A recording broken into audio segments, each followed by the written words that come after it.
This is being recorded. This is being recorded. It most likely will not be used in its current state for anything other than development.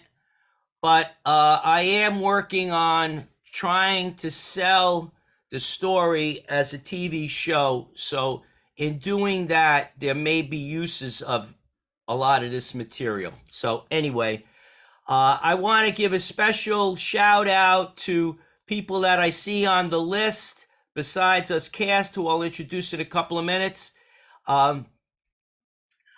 Francis and Judy and Billy. Billy Tucker's in the room, and her daughter Judy, and maybe Lisa. I'm not sure. Lothario, you said you had a problem with your sound. I hope that's okay now. Thank you for coming. Pasquale, we got Rachel. I got Sue DiCosola. Thank you, Sue, for coming. Tanasia, I show you showing up twice. Do you have two items going? Both your laptop and your phone.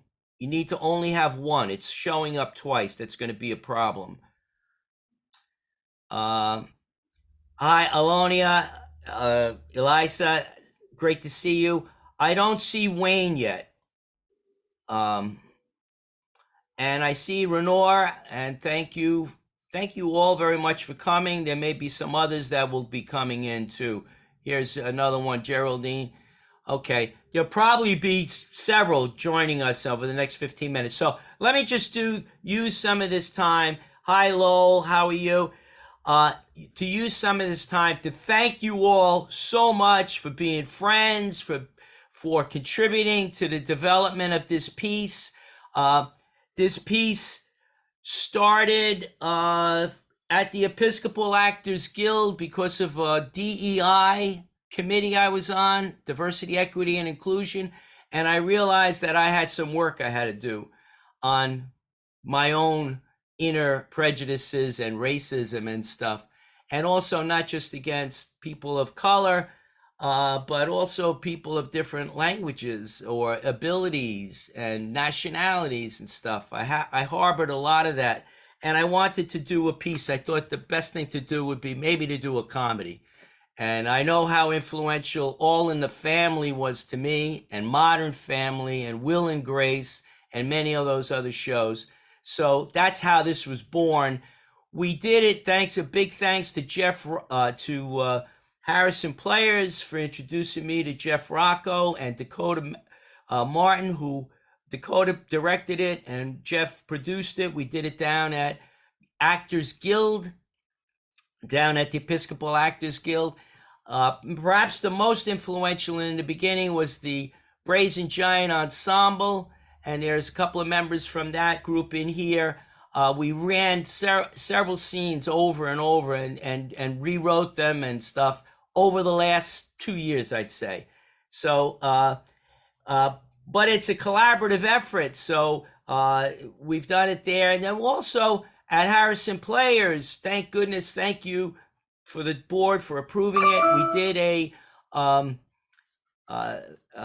let me admit somebody else. We did a, and I think several people here were in it. We're in that. Anthony Valbiro directed it. I couldn't have asked for anything better than that. Anthony is the best director I know. He's the best maybe actor I know too. He's the best everything I know. And Anthony took it on. He directed it. It was a staged reading in Harrison, and many of the, and Tim Brandt was in it, and Misty and Anthony had a conflict, so and so did Tim, and Tim played Frankie, so I stepped up and I'm playing Frankie, and I did whatever directing is involved in doing a Zoom show. And I want to thank everyone, and Leslie Messina, who is wife to Phil, who was in the room as Christopher, was very helpful in the early stages of that too, as was Jen and Jennifer, who was playing Carmela.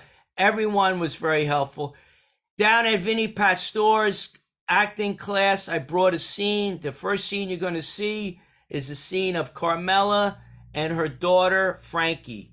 And that I first did with Edie Bowden, who's in the room right here. And Edie played Carmela, and I played Frankie.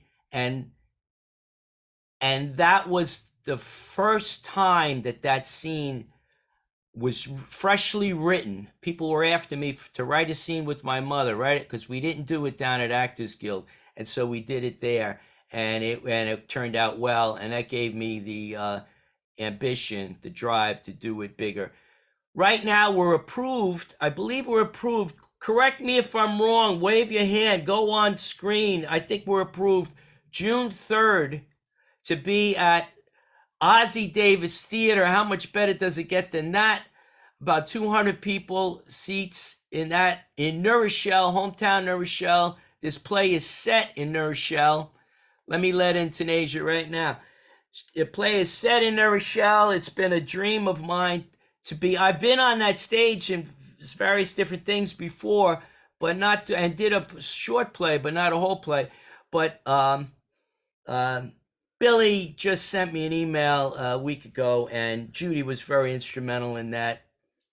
Thank you very, very much for that. That's coming up June 3rd. It's a Saturday. It's going to go from maybe 2 to 5. And then what we have on another special place that this is going to happen, and you'll get to see it live. There'll be more places, but another place so far is on City Island at the Artist Cafe. They can't be here today watching this because they had the nerve to go on vacation. They're Monica and Elliot Glick own that, and we've been going there for maybe 20 years, my daughter Kelly and I.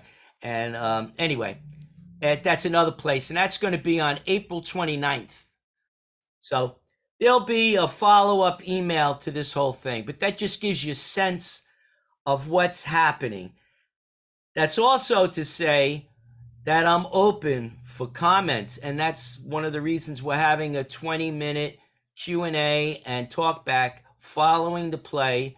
Is you're going to see something and you're going to say, gee, why did you do that? Or why did she say so-and-so? Or why? And that's what we want to hear in the talk back, because the talk back from both Harrison and from Actors Guild was very, very helpful in developing it. And by the way, Anthony was very helpful in being a dramaturge for this, and went through the script very, very carefully and made some serious changes, helping me to do that. So anyway, now, do we have any burning questions? Otherwise, we're going. Yes. Actually, let's just open it up. Does anyone have a question that they think the group would benefit hearing at this point? Or are we about ready to get started? We have another 8 minutes that we're going to wait for some more people to come in. Matina, this is my friend Matina. This is the first time. Matina and I have a song in a film festival that's next Sunday, and we're trying to work out whether we're going to be going to that together or whatever. But there's no music in this. Okay, here's Chris coming back in. This is Aunt Sophie's coming back into the room. She was in before, I saw.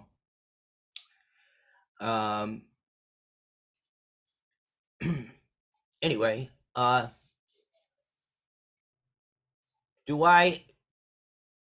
Sophie, do you hear me? Fran, I seem to be locked out on my laptop. Locked out on your laptop? I see nothing. My laptop crashed and I'm up again, but I'm not in the meeting. Oh, okay, because I saw you come in. Now let me see, and I hear you.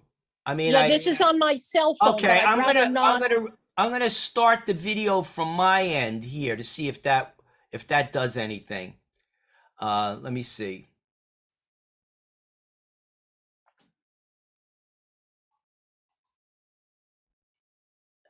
Ask to start video.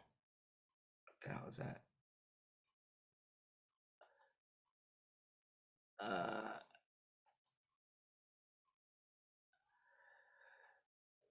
For your name, it says to me, the computer asked me to ask you to start video. So you should be getting a request from me, I guess, a command to start video.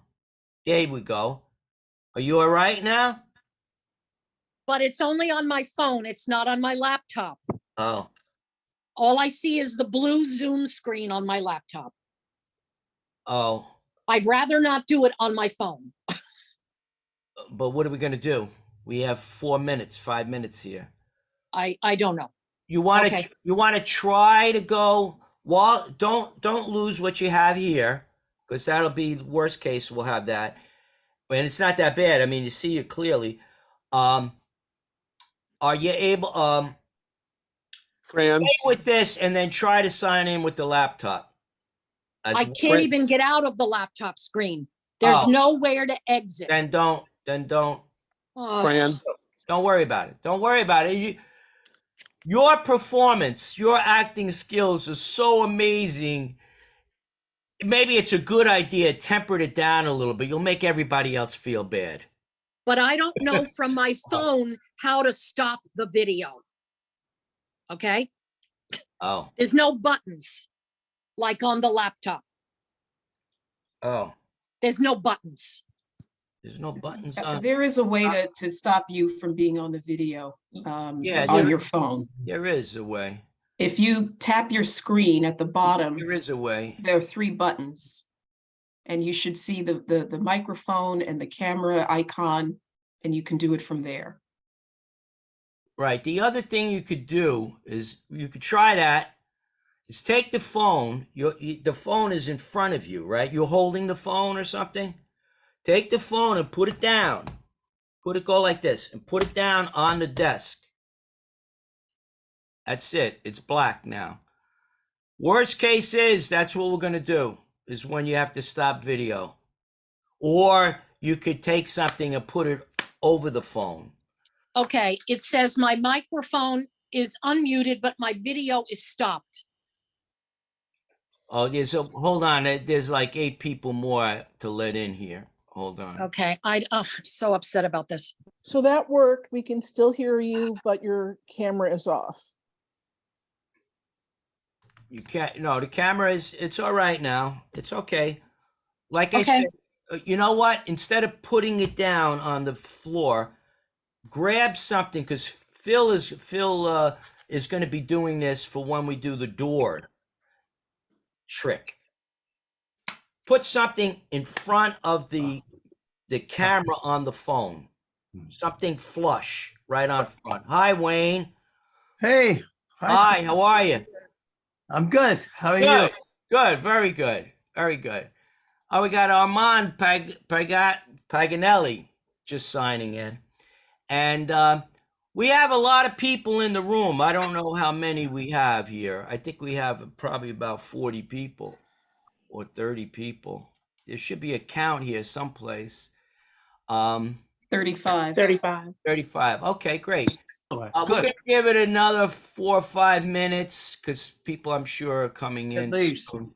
Don't understand. least, I've lost my Right? script too. Damon, hi, Damon, for coming in. For anyone who hasn't heard yet, and I hope it's okay to mention this, Damon will be running for mayor of New Rochelle. It's great. Hallelujah. Noam Bramson made an announcement about 2 weeks ago. I remember seeing that email and going back and forth with Noam. Sorry to see Noam go, but we've had him for so many years, doing such a great job. But Damon, as county legislator, has been phenomenal, and also as a New Rochelle resident. So congratulations, Damon. And thanks so much, Fran. I really appreciate the shout out. Really, really do. And you may notice signs on my lawn, starting maybe soon. I don't know. Whenever you want to start them, I'll be up for that. They just sprout up, no matter who's, Talking about we talked about the genesis of this play a little bit earlier, and about the Episcopal Actors Guild having a DEI committee, I reached out to Damon to do a PSA. We did a public service announcement, and he did it, and he told a story. I'm not going to get into all of that now, but I have to thank him for having a big part in what got me to maybe make some outward changes in the way I thought about differences with people.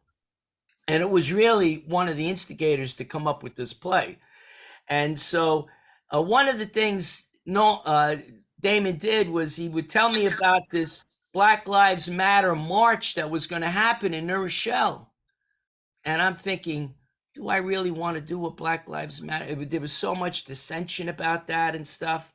And although I love Black people and I love from, living in New Rochelle for all these years about desegregation and stuff, it ended up that it was one of the most thrilling things I ever did in my life.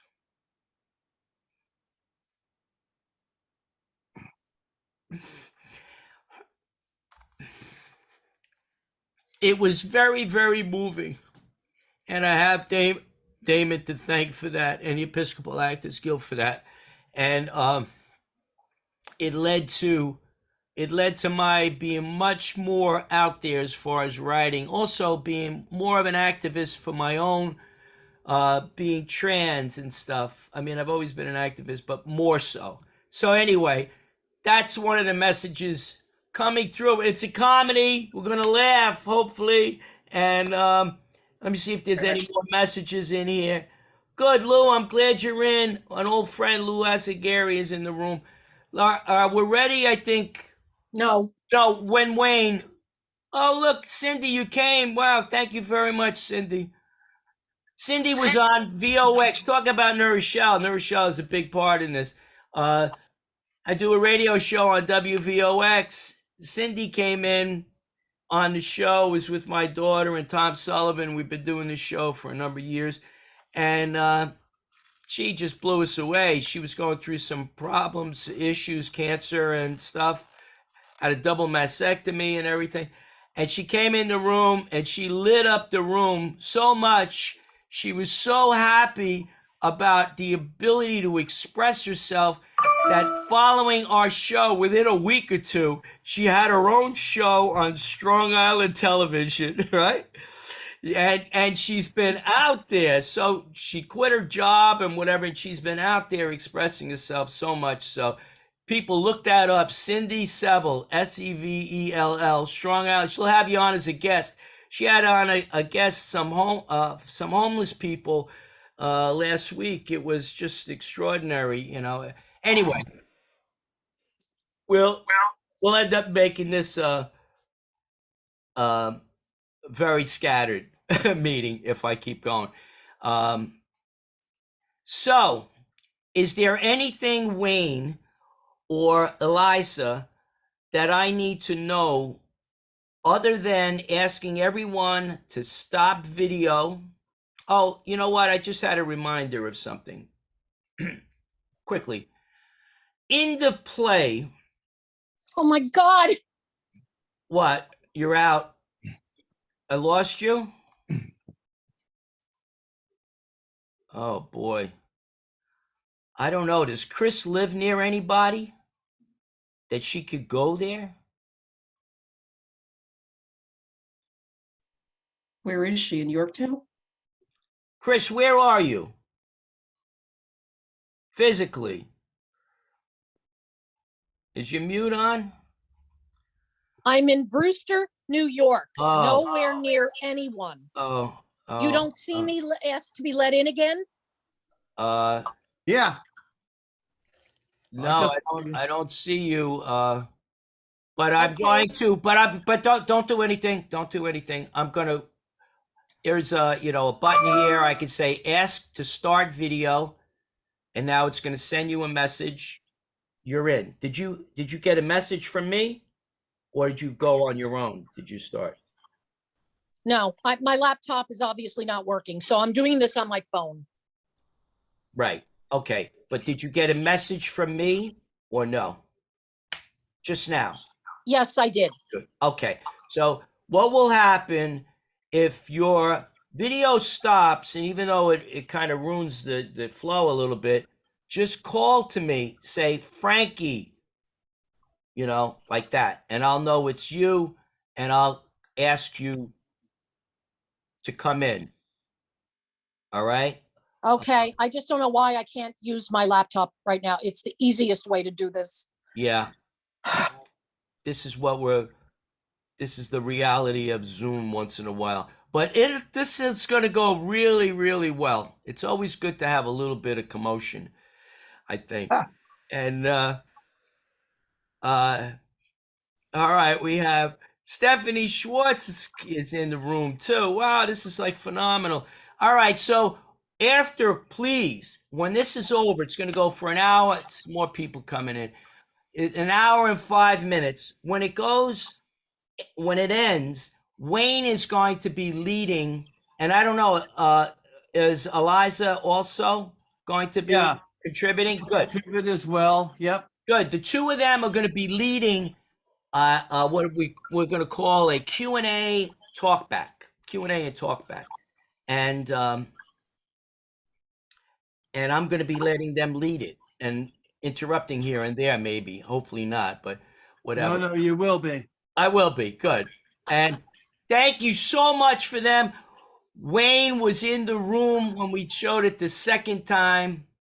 There were about 50 other people that came to see it in Harrison. We were on a stage.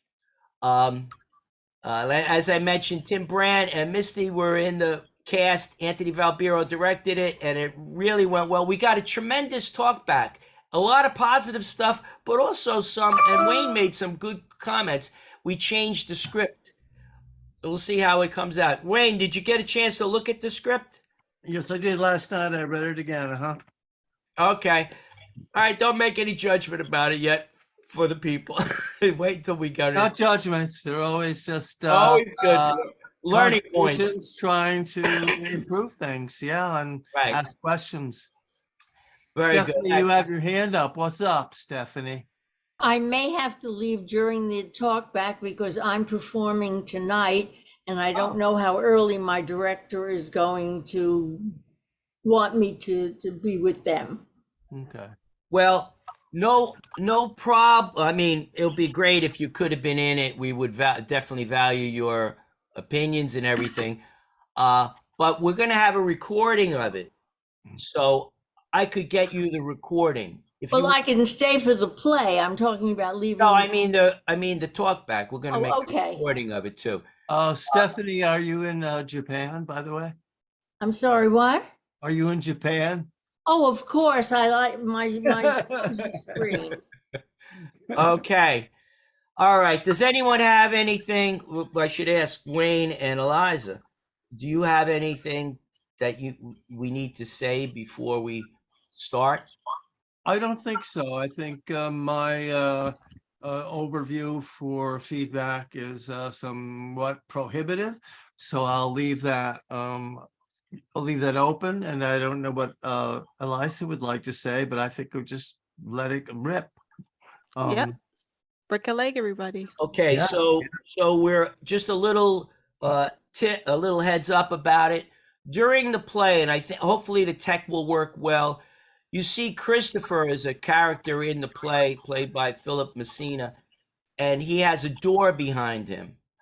And when someone is coming to the door in the story, that door will pop up. It's not going to be there only right this moment. He's going to be out, and he's not coming into the play as a character until the very end, but he's going to be running the door and the knocks.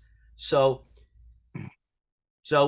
just keep that. That's how we're going to signal that someone's at the door and the door is being opened and there's a person on the other side. Okay?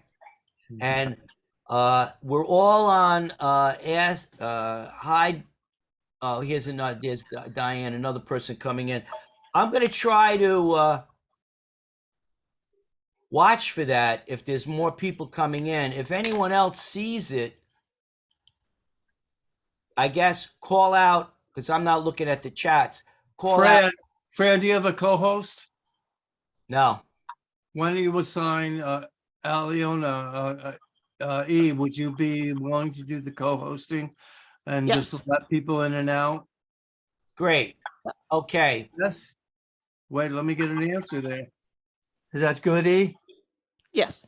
Yeah, That's good. okay. Okay, Great. so assign your co-host so she can do that.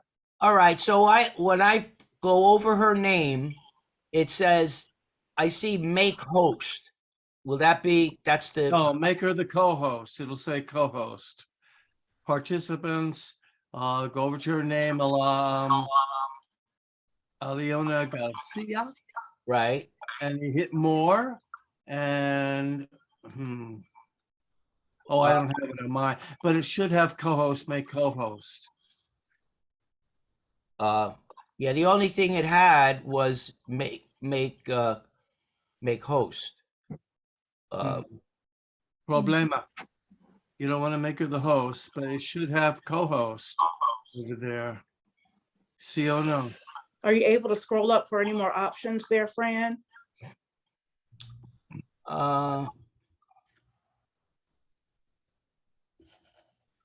Let's see. Even when I Wayne, maybe it just uses the term host, because when I go under Jennifer, it says make host.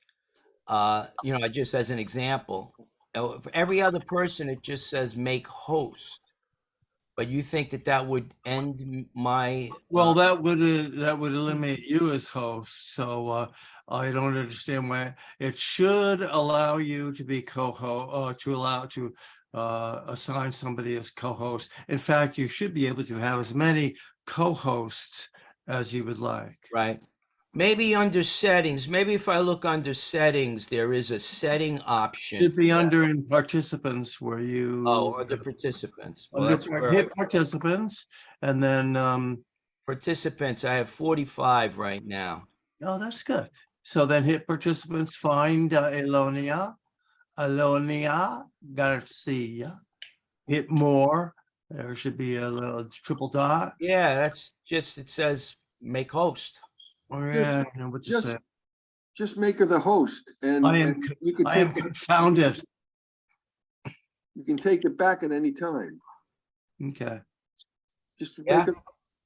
Yeah, you can do that during the reading and then take it back after the reading. Okay. All right. I'll be right back. Otherwise, I think I'll be able to.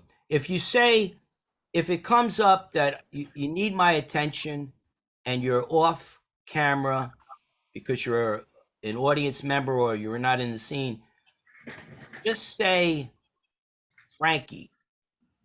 Just say Frankie, and then I'll know that there's a issue. That maybe somebody needs to be admitted or somebody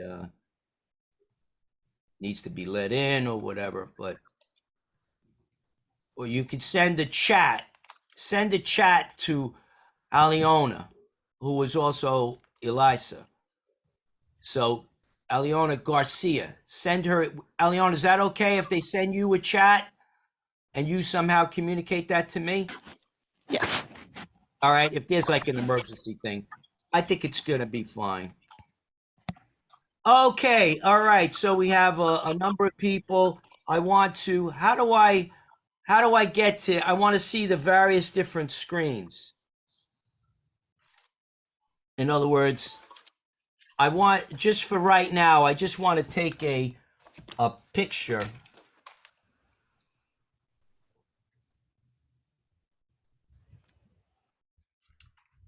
of each screen. How do I go to each screen, Wayne? I'm at one screen. I want to just toggle to another screen. I'm in gallery view. Is there an easy way to do that? You can go on view, which is on the top right. Right. Click on it and you have speaker view or gallery view. Yes, I'm in gallery. I'm in gallery view, but there's so many participants that they don't fit all in gallery view. Anyway, it's not. How about hide non-video participants? I'll put show non-video participants because okay, that more of the names come up anyway. All right, anyway, it's not really that And now I'll go back. You can hide non-video participants, and you can go to Right, which is what I. review, whichever you prefer. Okay. All right. Well, I'm now in, I want to hide non-video participants. I'm back in, I'm letting in another person, and we're going to start. Everyone who is not, everyone, whether you're in the scene or not, stop video and mute. Right. And now the only, Bon voyage.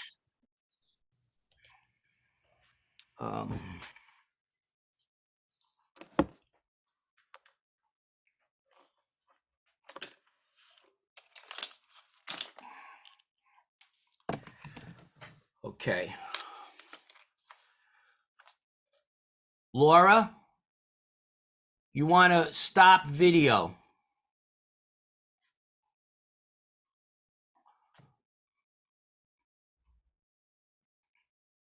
And Gladys,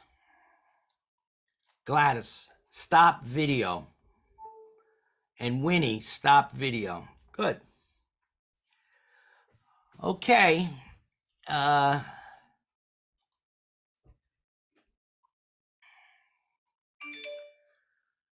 We just tell these last two people that during the show, they need to keep their video off.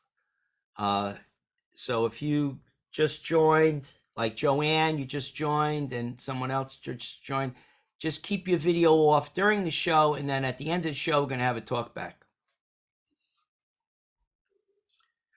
All right. Okay.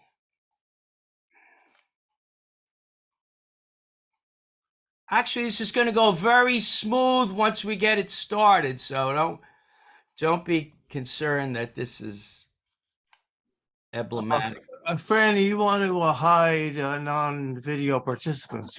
Your screen's taken up by a bunch of names. But if you hide non-video participants, you'll have just the people that are involved.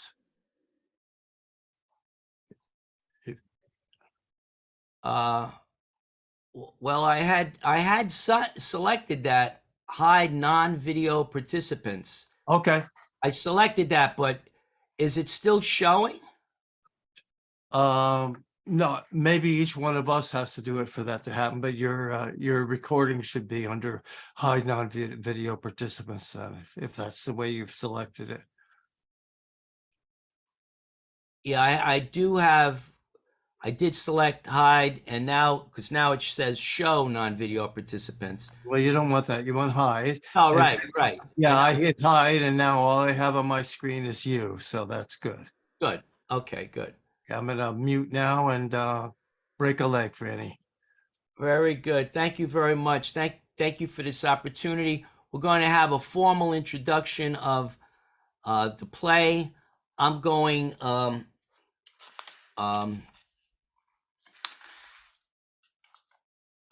off, and we're going to hear the narrator for the stage directions. Edie, you're going to hear her voice next after I count to 3. All right. And then characters will be coming on and off the screen as they appear in the play.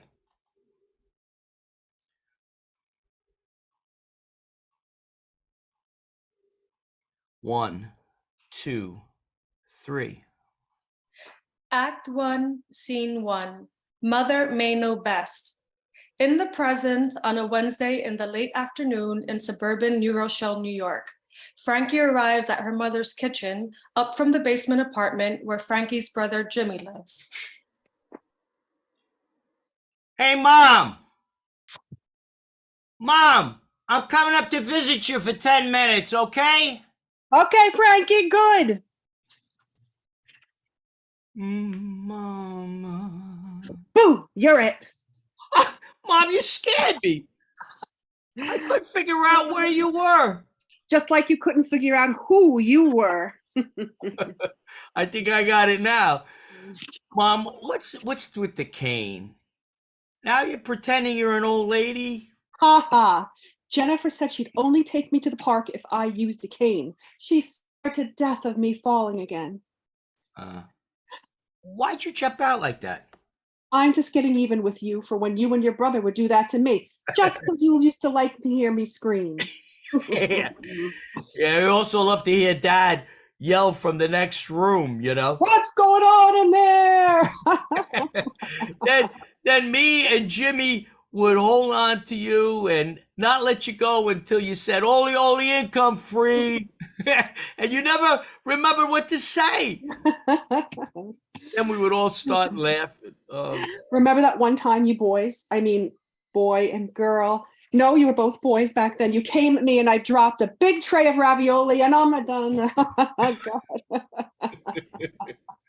God. We were all slipping and sliding on the gravy with the sausages and trying to hold on to the table.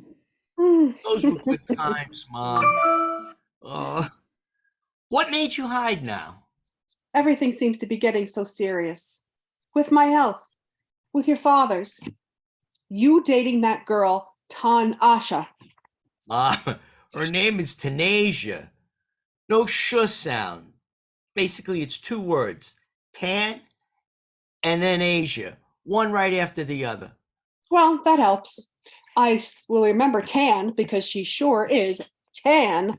Very tan, more than a copper tone tan. And I will remember she is so not from Asia. Oh, funny girl. But I'm not Jewish.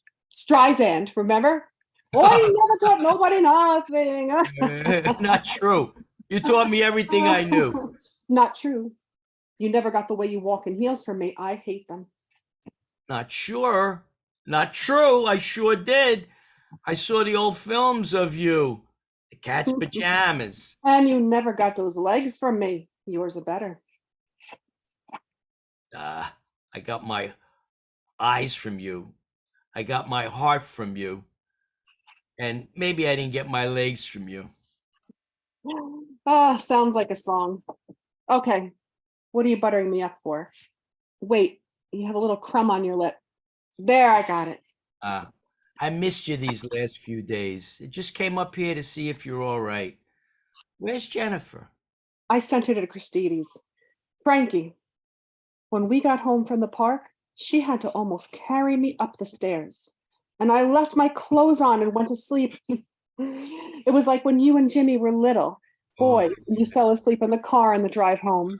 Yeah. Dad would take Jimmy and I would take you. We'd take you right up the stairs and we'd left your clothes on. Really seems like yesterday.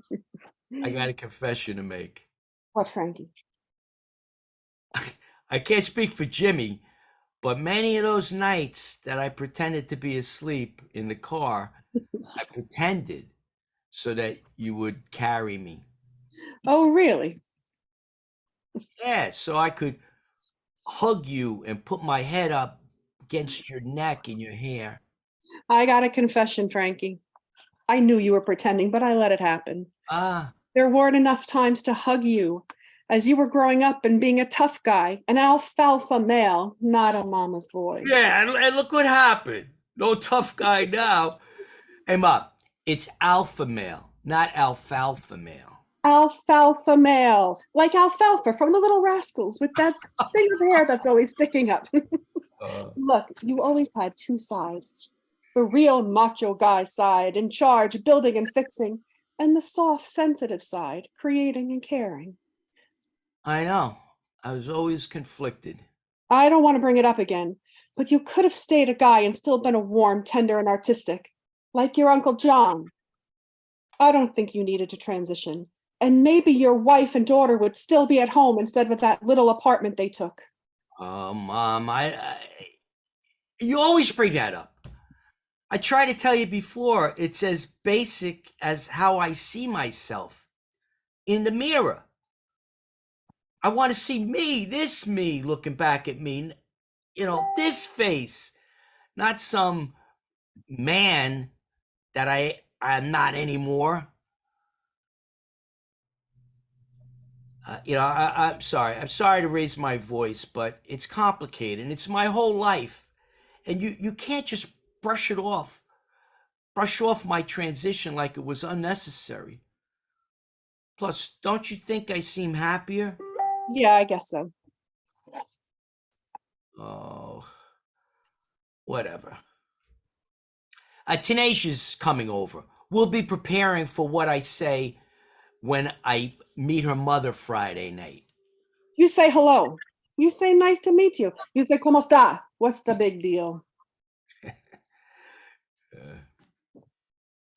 Hey, let's play fingers. Mora. Oh, good idea. Tre, due, uno. No.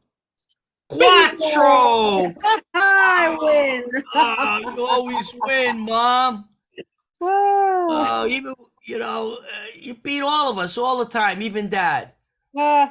Even when I'm trying to let you guys win, it's like God wants me to win at something. Oh, you're always a winner, Mom. For me and Jimmy and for Dad, always will be. Haven't hit a win for since October 12th. That's it. He wants me to play 10-12. Straight or box. Stay or repeat. I can't hear you, Lord. You guys are going to miss me when I got to go, when he calls me up. Don't talk about that now, please. We're all here now. Let's take it day by day. By the way, can you ask him for tomorrow's Mega Ball number? Shh. Can't get greedy. I'll get cut off from the win for numbers. Okay, Frankie, let me see your stuff. Oh, okay. Little lipstick. Mm. So how's this dress? Uh-huh. The way it moves? I like the way it moves. Ba-da-ba. And my hair, I could still flip it. Mm-hmm. And the makeup. Oh, very natural, yes. Not too much, very natural, not overdone. So how's this for walking, Mom? I like the way you move. Ba-da-ba. It's a miracle given what you looked like when Frank showed up as Frankie that night 5 years ago. Oh, that bad? Well, everything's relative. Thank God the relatives didn't see you that night. There you were with a blonde wig too tight, heels too high you couldn't stand up, and foundation so thick you probably needed a putty knife at the end of the evening. That bad? Worse. Frankie, for all the years, there were a lot of problems and surprises, but that night took the cake. But then it got funny, right? When Dad came into the room with his walker and hearing my voice, it freaked him out. Not seeing the guy me, but instead seeing the girl me. Right? Oh, and he's saying, where's Frankie? Where's a Frankie? And I'm saying, right here, right here. And then when he finally got it, we both caught him as he and his walker went flying. yeah, right. Good catch, Mom. Never thought I'd get used to you being a girl, but I have, like you told me I would. Even your father seems to have gotten used to it, or his Alzheimer's is making him forget the other you. Yeah, right. Remember when I was preparing to tell Dad about my going full-time female, and I said, Dad, you know about this LGBT stuff? And he said, oh, yeah, I know about LGBT. I tried that. I tried LGBT. I said, Dad, you tried LGBT? He said, yeah, but I didn't like it. I mean, I liked the bacon, lettuce, and tomato, but I didn't like the gorgonzola cheese. And that sandwich gets bigger and bigger as they add more letters each year. Yeah. Mom, I'm blessed to have parents like you and Dad. You had to do what you had to do to live as a woman. I'm getting to understand that better now. Too bad for all those years you were living in secret. When you went trans, I thought you would try going with a guy, even settle down. I never had the desire for a guy, no chemistry.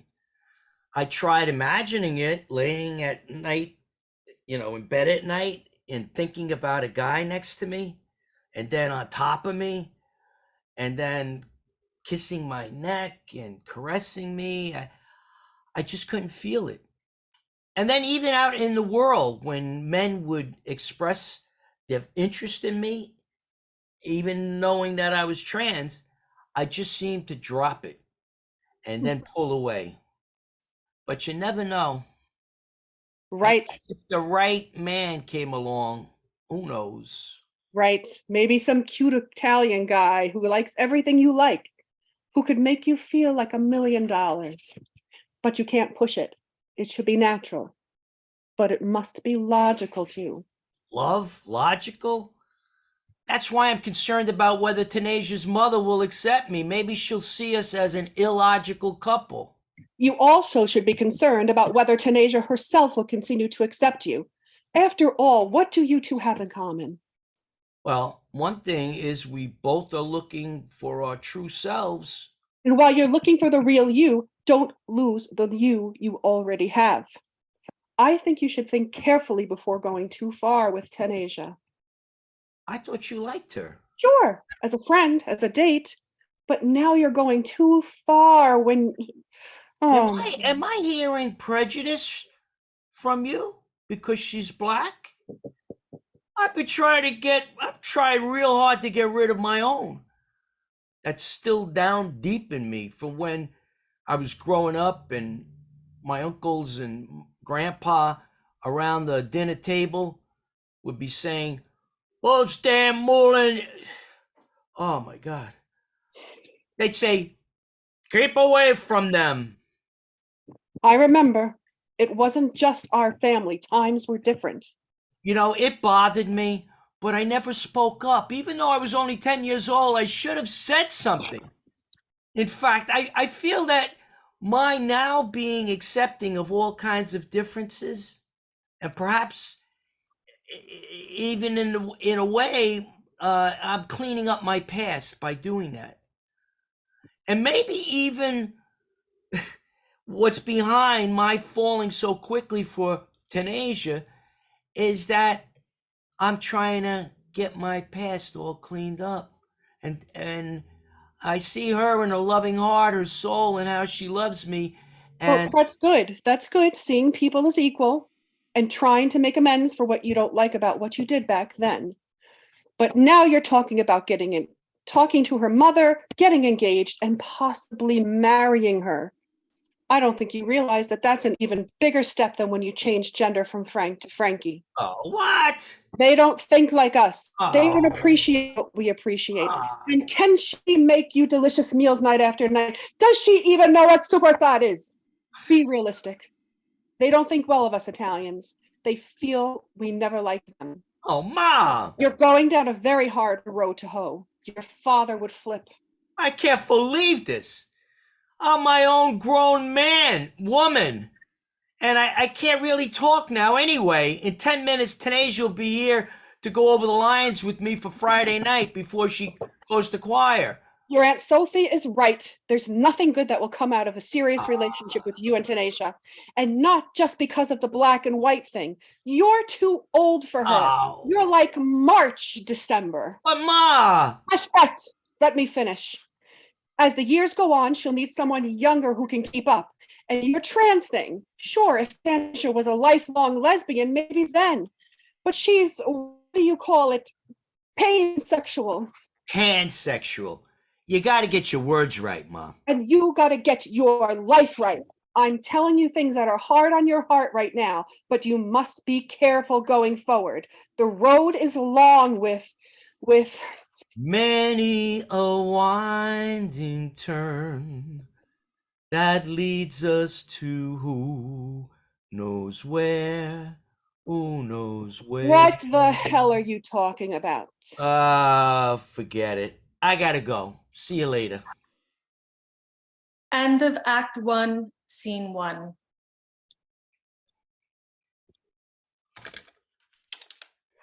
Act 1, Scene 2. Getting ready to meet Winnie, downstairs at Jimmy's apartment. Hi, Aunt Sophie. Just a little rushed. What's up? Frankie, dear, I just want to know if your mom is okay. I didn't hear from her at all today. Yeah, she's fine. Jennifer took her out walking and shopping all day. She's taking a nap. Oh, poor Jennifer. Your mother could tire out an Olympic champion. My mother was exhausted, not Jennifer. Oh, yeah, of course. Anyway, is she okay? My mother, right? Come on, keep up with me. I'm 92. Sorry. Yes, my mother's fine. I was just with her a few minutes ago. Gotta go, Tanasia. We'll be here any minute. I'll tell Mom you called. Spät, Frankie. She told me yesterday you were very concerned about meeting Tanasia's mother. Listen to me. If her family does not like you, don't push yourself on them. I know. I don't push myself on them. Well, not really. On us, it's okay when you push. We're gonna like you even when we don't. Your blood, we gotta accept you. Thanks for the esteem building. Steam what? Never mind. I gotta go. Listen, Frankie, I don't want to be a nudge, but I had to tell your mother what I really feel about your black girlfriend. I mean, I hear she's a very nice girl and everything, but as your mother's older sister, I had to tell her what I thought about you and her. You know, we got to be honest. It's an Italian thing. I can't do this now. I just went through this with my mother. Sorry, but you need to hear me out before you meet her mother. It's this weekend, right? Right. Yeah, but I gotta go. Day after tomorrow, Friday. Gotta go. Tanasia's here. Bye. Bye, Aunt Sophie. But Bye. Sorry I'm late. They kept us over in the salon. I don't have much time. Choir night, remember?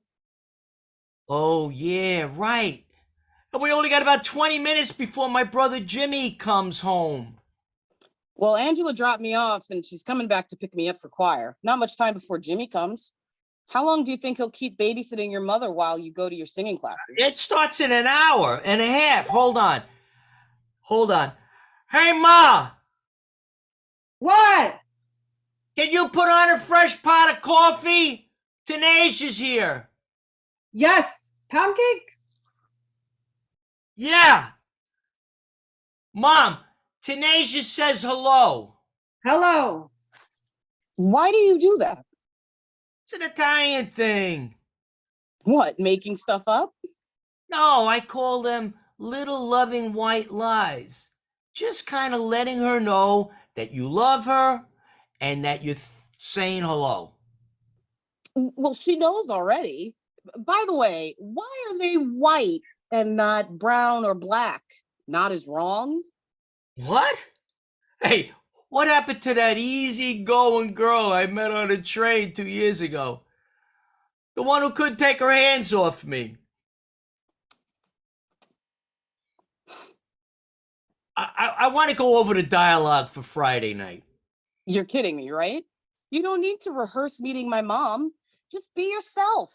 You're wonderful, adorable, lovable, OCD maniac self. When she comes to the door, is she going to say, "Hi, Frankie, nice to meet you"? Yeah, probably something like that. Are we holding hands when she comes to the door? From the photos, it seems like it's such a small landing. I'll go down a step, and then you can open the storm door and then go in first. Yeah, Frankie, relax. Play it by ear. How's this? Hi, Winifred. So glad to finally meet you. Use Winnie. Maybe you should use the greeting, catfish are jumping, that paddle wheel thumping. It's a black thing. Stop teasing me. Do I kiss her on the cheek? It's an Italian thing. Actually, it's a black thing too, especially between women. But will she be thinking of me as a woman or as a trans or... Stop it. She's gonna think you're crazy if you get all tangled up. Be yourself. She already likes you from what I've told her and from the videos. What videos? I showed her your karaoke from last week singing That's Life. And she really liked it? Oh, and that video of that old film when you and Jimmy were Cub Scouts marching in the parade for the Italian Fest. Your mother and father beaming from the sidewalk and everyone with powdered sugar on their faces from eating Z-poles. Zappalas. Oh my God, what did she say? She said your family is priceless. In a good way or a bad way? What did she mean by that? I don't know. Ask her on Friday night. It's just the three of us, right?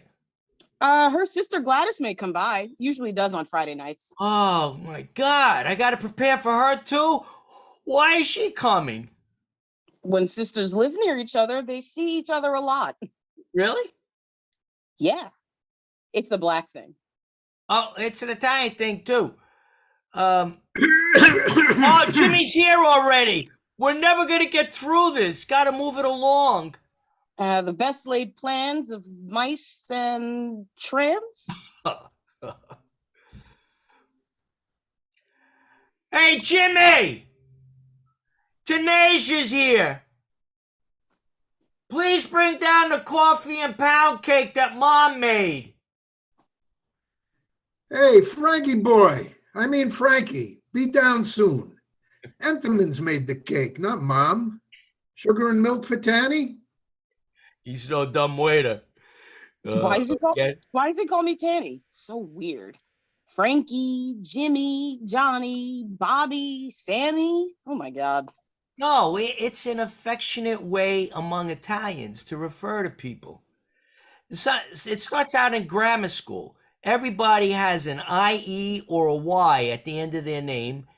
Then as they get older in college and stuff, they drop it. It's too juvenile. And then when they hit 50, they want to get younger again and they take it back again.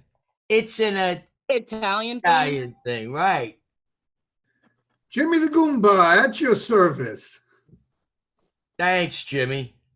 Hi, you two lovebirds. Good seeing you again. By the way, I like my name complete. You don't have to shorten it. I'm Tanasia. Oh, I didn't mean nothing by it.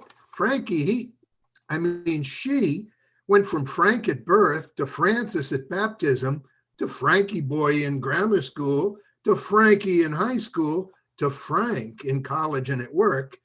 And then 11 years ago when she transformed to Francis, then to Fran, and now back to Frankie because it's cool. And she wants to be in with the in crowd. My brother should get some kind of a prize or at least something for all those names, yet still the same person. Though not really. Brother, you're funny. You know, Tanasia and I were preparing for me to meet her mother, Winnie, on Friday night. Oh. What do you mean, uh-oh? I'd like to be a fly on the wall to see her face when she sees you. Oh, don't make me feel bad now. As it is, I'm feeling anxious about it. I told you, just be yourself. Oh, no, don't do that. She'll think you're too scattered and not serious. You got to be more reserved. No low-cut stuff. And more ladylike. And don't let any of your once-in-a-while Guidos show up, eh? Maybe speak a little higher in a sing-songy feminine way, or else she'll think you're, What? Indecisive, like Bowie's Rebel Rebel song. You've got your mother in a world. She's not sure if you're a boy or a girl. So, hey, what are you bringing? You're Italian. You got to bring something. Like what? Let me give you some advice as your older brother, despite not going to years of college like you. I suggest you bake a cake. You know, it'll show off your giving, loving, feminine side. But bake a cake that Black people like. And what kind of cake is that? Deep, rich chocolate cake with chocolate icing. And is vanilla cake for white people? No, because Black people like sweets. Why? From years and years of cutting down candy canes in the fields. Watch how you say things. Bake a cake. I don't have time to do that. I got a better idea. Show Tanasia's mother how to make a lasagna. Your future mother-in-law will love it and love the idea of you as another woman in the house sharing your heritage. Then maybe she can swap recipes with you. Always wanted to try grits and chitlins. Mrs. Washington was a world-traveled historian, studied many cultures. She knows way more than you think. Start with lasagna and let it take you from there. Mark my words, Frankie. Think of Mom's lasagna and how she always commanded attention. Yeah, okay, Jimmy. We gotta go. You two go, I'll clean up. Frankie, I just want you to realize that while I'm here babysitting Mom, I'm missing my poker night with the boys. I know. Next week, have them come here, and Tanasia and I will make them lasagna and coffee and cake and espresso with some sambuca if they want it. And you can take 10% from each pot. Hey, now you're talking. Don't forget to wear matching aprons and high heels. The guys will get a kick out of that. Oh, and one more suggestion, Frankie, when you meet Winnie. You can bring up Langford Hughes being a favorite poet of yours at college. Give her a few lines of "The Black Person Speaks of Rivers," like this. I've known rivers ancient as the world and older than the flow of human blood in human veins. My soul has grown deep like the rivers. What? You? Poetry? Good idea. Good idea. Maybe when she gives me a glass of water, I can hold up the glass and set it up and say, oh, this reminds me of the poem called The Negro Speaks of Rivers. But I'm not sure of using the word Negro. Could be condescending. Okay, instead, while she's getting you a glass of water, you can hum or maybe sing a verse of A Wonderful World. Louis Armstrong's their hero. I see trees of green, red roses too. I've seen them bloom for me and you. And I think to myself, what a wonderful world. Enough. You guys are funny. And I know you aren't really prejudiced anymore. Well, not much anyway.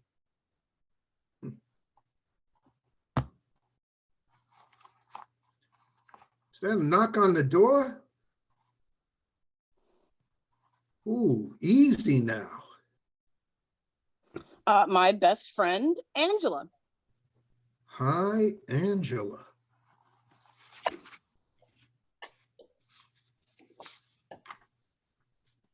I was saying that I know deep down you both are not prejudiced, but watch how you say things in front of my mother. It's different. How so? She grew up in a much different time. Her brother Terrence was killed in the Newark riots in '67. When we're with her on Friday, be careful of how many times you say it's an Italian thing. For her, it may have a different ring. But I mean it in a way that... I know, really. I know your heart. You're proud of your heritage, your upbringing, your family's closeness and all that. But also that for a listener, for each time you say it's an Italian thing, they may be hearing from you, you're not Italian and you really don't understand. Get what I'm saying, guys? Sure do, hon. See you later. Hi, Tanasia. Good seeing you. Angela, do you happen to be Italian? Yes, Jimmy. My father was born in Provincia Cosenza in Calabria. My mom was born here, but both her parents were from Calabria too. Very good. So what's your last name? I'll friend you, okay? Sure. Spirotigliosi. S-P-I-R. Let me friend you. There you go. A cool name for a cool girl. See, it's an Italian thing. Tanasia Washington is a cool name for a cool girl, too. It's a black thing. End of Act 1, Scene 2. Act 1, Scene 3. Very nice to meet you. on Friday evening at Winnie's house in the Bronx, New York. It's tight here. When your mom opens the inside door, and when she looks ready, like she's gonna open the storm door, I will wait here for you to move around me, and you open the storm door and go inside. Then I'll go in. Okay. Can I ring the bell now? How's my lipstick? Perfect. Come on, relax. Hi, Frankie. Nice to meet you. Hi, Tanasia. So very nice to meet you, too. Oh, what you got there under that aluminum foil? A cake? Oh, so sweet of you. I hope it's a chocolate cake with chocolate icing. Well, next time a cake. It's a lasagna. I made it for you. Oh, wow, so perfect. We don't have the homemade lasagna a lot. Oh, I absolutely love it. Mom, I'll go cut 3 pieces for us. Oh, good idea. Also, pour 3 glasses of red. Okay, Frankie? Yes, great. I see trees of green, red roses too. I see them bloom for me. Frankie, I got to be honest with you now. I like Louis Armstrong, but songs like Black and Blue and also Mahalia Jackson singing in the upper room. Do you know that one, Frankie? No, I don't think I do. Oh, you'll love it. Can I do a little bit of it for you? It kind of goes like this. Yes, please. It's in the middle of it. The song, it goes like, in the upper room with Jesus. Oh, it's in the upper room talking to my Lord. Oh, yes, yes, yes. Oh, yes, Lord. Hey, Mom, sounded good. Let me join you. Oh, yeah, please do. Wow. No, it's in the upper room. It's in the upper room. Yes, yes, Lord, it's in the upper room. Talking with my Lord. Oh, yes. Come here. Let me hug both of you. Wow, how does that feel? I got to get back to singing in church, Frankie. You can come and see me. Definitely. That would be a service I'd enjoy, with music and singing and happy. I've been telling you about praise worships and to come with me, but you've been too busy with paying bills and catching up on Sundays. Yeah, sorry. Let me get back to preparing the food. Oh, don't be so hard on yourself. All of us sometimes do what we do because we think we should do it, because we've often done it before. Instead, sometimes we should do what we feel we should do because we've never done it before. I like the way you think, Winnie. And I like the way you are. Quite frankly, I like your energy. And what I saw in that video of you singing your heart out echoed right here. What I feel about you is your warmth and your honesty confirms what Tanasia told me about you. Wow, what a kind thing to say. Well, despite the mismatch, the age, the race, and I'll be Frank, or should I say Frankie. I see why Tanasia fell for you. But you still need to assure me that you will honor her and be kind to her, love her. It's a Black thing. Wow. Really appreciate it, actually. You speak your mind like my mom. You have my word, Winnie. Is your sister coming? No, she didn't think she would be comfortable with a transgender person. She'll come around if you pass the audition. Are you thinking of this as an audition? No, Tanasia told me that you were a bit anxious about meeting me, so I'm teasing you. Gladys had to watch her grandbaby. I'll give her a piece and give it to her during the week. You don't realize how much homemade lasagna is like gold to us. Really? Oh, yes. We lived 2 doors down from Italians growing up. One day they invited my brother Terrence and me to come over to try to make lasagna at their house. They laughed so much at what a mess Terrence and I made. It was like a Jefferson's episode. So you have a strong lasagna connection too. I learned the recipe from my mom. Her parents came from Calabria in southern Italy. Oh, good to have good families. This daughter of mine has had it rough. I'm sure she told you. So I trust you will care for her in such a way to elevate her, not to aggravate her to put her down. You know, I hear transgender people have a tough time staying in relationships. I don't know if that's all true, but Frankie, please know that Tanasia needs your loving, wants it. You up for that? Yes, I am. I feel that Tanasia gets her loving nature from you, Winnie. I won't let you down. Okay, now describe to me the steps and how to make mama's lasagna. Oh, okay. It's simple. First, you use a big Corningware deep dish and you wipe some olive oil at the bottom. And then in a big pot, you boil the water for the lasagna. Wait a minute. I got an idea.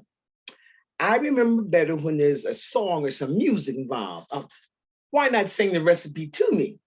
You serious? Yeah, please. Okay. All right. How's this? Let's see. I'm gonna sing it to the melody of That's Amore, okay? Okay. All right. Add a touch of salt and oil to the water and make it boil. That's amore. In a separate large pot, give the gravy a shot of amore.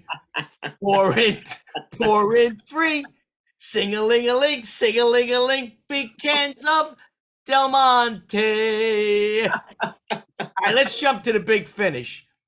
All right. And after adding some garlic powder and 2 tablespoons of salt, here's the finish. When the mix bubbles nice, add just the right spice. That's some more. Okay. Oh, Frankie. Enough for now. My Lord, that does sound heavenly. I'll make it with you the first time, and then I'm sure you'll get it. Oh, it smells great. I'm compelled to finish that recipe, I started singing about. It's an Italian thing. No, it's an OCD thing, actually. You put in, the rest of it is simple. You put in your meat in the frying pan to cook it through and through, like chopped meat and sausage, maybe some pork. And when it's done, you add it to the pot with the gravy. Seems simple. When's the cheese? Aspetta. A cheese? No, wait. Oh, the weight.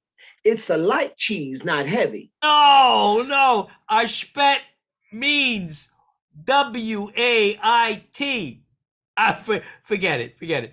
Now you start making your lasagna building, right? You place layers of lasagna, layers of the boiled lasagna strips on each floor, and you spread evenly that mixture you made, that whole mix of shredded mozzarella, ricotta, and aspetta cheese. Then the mix of chopped peppers and mushrooms and olives, plus a heavy portion of gravy. Frankie, you almost need a building permit. Mom, Frankie is an excellent cook. Learn from her mom. You live with her? Just while my house is being repaired. My older brother Jimmy lives with her. Mom, you've got to see them together. Her brother's a riot. Oh, lucky girl, Tanasia. Got yourself a cook in addition to swapping clothes and expanding your wardrobe. Frankie, I've got to be honest with you. You know, you don't Okay. look like I expected. You don't talk like I expected. You're really warm, approachable. I'd be proud to one day call you my daughter-in-law. For too many years, I harbored animosity against Italians because of my brother being shot by Italian cops. I've been letting it get the best of me. Grace, forgiveness, it's a black thing. I'm sorry. But that's good that you are letting go. They say forgiveness is the most powerful virtue. It could be the silver lining in the heartache you suffer. God bless your family. I got an idea. How about you, your sister, and your sister come over to my mom's basement next Wednesday, and Tanasia and I will be making lasagna for my brother-in-law, my brother Winnie, and the poker guys. I could show you the cooking steps then, and we could all eat together. Oh, with such a big crowd of Italians? Do Gladys I need to dance the Mambo Italiano or the Tarantella? Well, why not come in and say, "Hey, what you doing? How you doing?" No, Winnie, you don't have to do anything. All you need to do is relax and be your wonderful selves. End of Act 1, Scene 3. Act 2, Scene 1. Making lasagna together. Wednesday, downstairs at Jimmy's apartment. When the moon hits your eye like a big Pizza pie, that's amore. when When the the world world seems to seems to shine. Like you had too much wine, it's lasagna and it's amore. Hi, Angela. Good to see you. I'm ready. Oh, that's the best statement I heard all day. Ready to make lasagna, I mean. Hi, Jimmy. Hi, Frankie. This is my mother, Winnie, and her sister, Gladys. Hello, ladies. So glad you're here. We have 1 hour before the poker guys start arriving. Gladys, Frankie is a real good cook. Wasn't that homemade lasagna I gave you delicious? You really mean delicioso. Esattamente. I took Italian when I was in high school, but I don't know why. Oh, I know why. There was that real cute Italian boy, Johnny G, with the black hair. Ooh, you remember, sis, because you liked him too. A little too much, actually. Oh, he was the first taste of Italian I had. Watch it now. You got Angela blushing. Oh, stop it. Not that taste. Food taste. Johnny's cousin made an incredible lasagna. Frankie, what can I start with? You know, we should do teams. Jimmy and Angela make the salad and boil the water, and me and Winnie and Gladys will make the lasagna. Oh, sounds great. That's pretty fantastic. The two cultures coming together to break bread. Men and women? No, African Americans and Italian Americans. In honor of Johnny G. Actually, in honor of Terrence. Why are you bringing that up? It's a long time ago. Remember, we all forgave that Italian cop, right? Right there at Terrence's funeral, remember? I may have chanted the words, I forgive them, but it still pains my heart. Sis, it's my heart too. I am still broken up. Don't you remember that, Gladys? Don't you remember that that I will wish Terrence I'm just all Yeah. crazy. I remember things about our brother, but what I will never forget is Winnie, he was my brother too. Mom, forgive. what are you doing? We're here at Frankie's mother's house making lasagna. It pains me deeply how those cops treated Terrence and his friends when that four of them lay dying in the street, blood pouring all over them.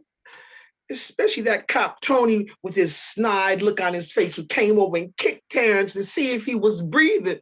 He was my brother too, but you have got to let it go, sis. And when he saw that Terrence wasn't breathing, he shot him again.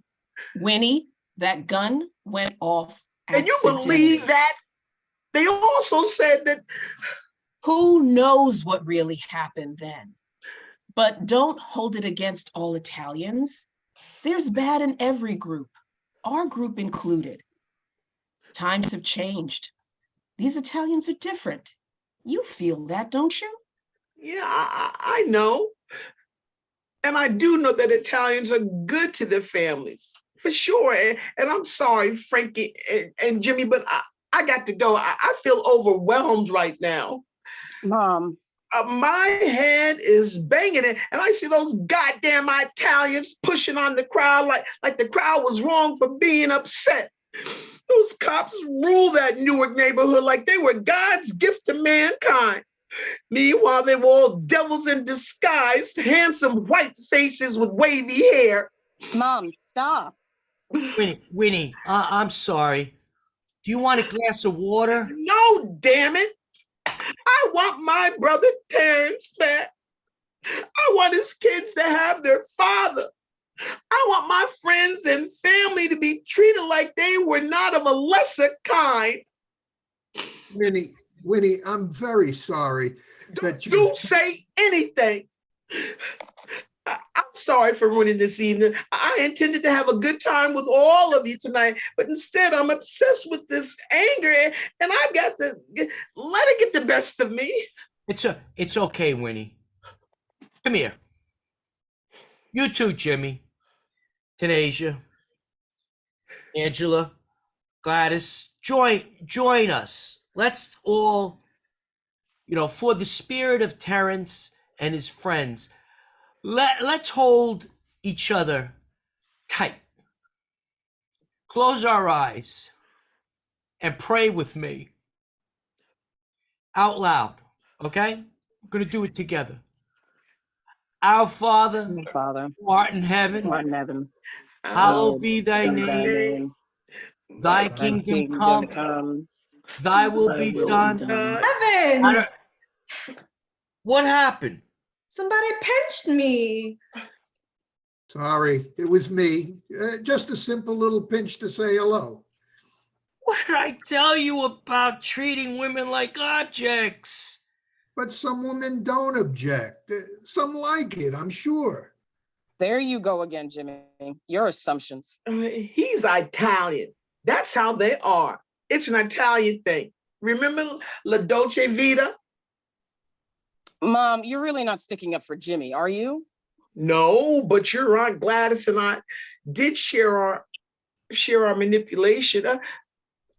Gladys, do you remember when we plotted in 6th grade for hours on how we were gonna have our way with that cute little boy Johnny G in the movie theater? And all these years later, when we still get a little frisky when we see a good-looking Italian guy coming down the street. That's right, sis. It's a black thing. Yeah. It's all right. Love is love, right, Angela? Absolutely not, Jimmy. The only pinch you're permitted is a pinch of garlic in your lasagna. To each his own. I mean, her own. I mean, their own. Oh, God, even I do it. Oh. End of Act 2, Scene 1. Act 2, Scene 2. One door closes. Later that same Wednesday evening, upstairs at Carmela's apartment. I can't stay long, but I wanted to tell you what's been happening. Frankie, you're always in a rush. The whole bunch is still downstairs. They started making the lasagna. I don't think I can do it. You know my feelings about you and Tanasia. How can I face her, her mother, and her aunt? You don't have to join us if you don't want to, but I still want to bring you up to date. On Friday evening, I visited with Winnie, and things went very well. Winnie liked me. Of course she liked you. And can see me with Tanasia. She said that, or did you think that? Well, kind of both. There were good feelings. What's the racket downstairs? I'm not as hard of hearing as your Aunt Sophie thinks I am. That poor woman, Winnie, and what she's gone through. Yeah, she really is a wonderful woman. Memories of what the cop did to her brother threw her for a loop. It was an Italian cop. What's to say she won't erupt again? You see what I'm saying? Black people have endured so much. Am I supposed to throw out my relationship with Tanasia over a worry that her mother one day may be triggered and have another episode? There are already enough reasons why you should cool your relationship with Tanasia.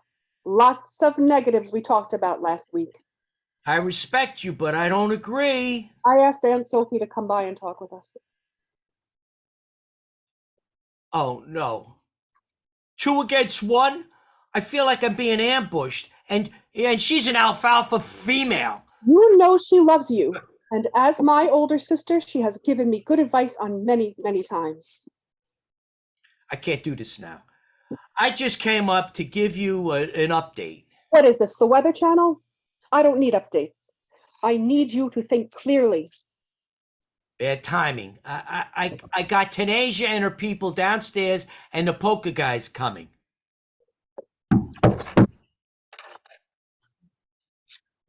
That could be Tanasia with her family wondering where I am and wanting to come up. I hope it's not Aunt Sophie. God forbid. I think it's Aunt Sophie, and I think she's early. Oh, no, but Mom.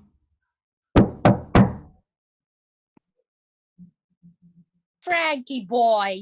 I mean, Frankie girl. Looking good there. Hi, Aunt Sophie. Did you tell him, her? Sure did. Go ahead. So here's the deal, Frankie. After I thought this over and over and over, I think you're making a big mistake getting too serious with this girl. You should nip it in the bud, and your mother agrees. Aunt Sophie, with all due respect, you didn't even meet her yet.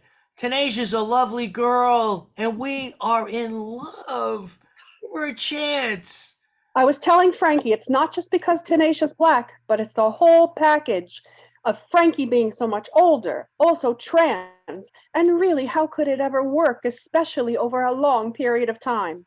Carmela, I've been trying to tell you this for months from Florida. And him, her too.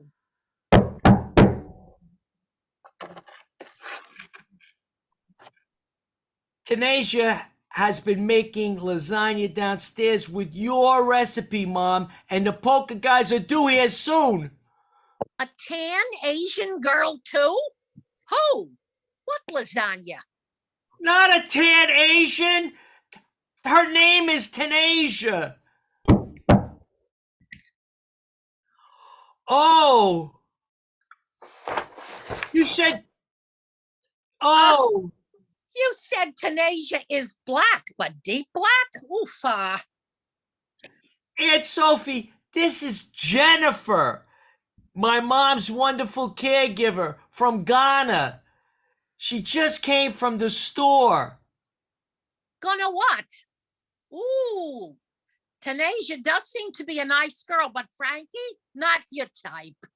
This is not Tanasia. It's Jennifer. Your hearing aid.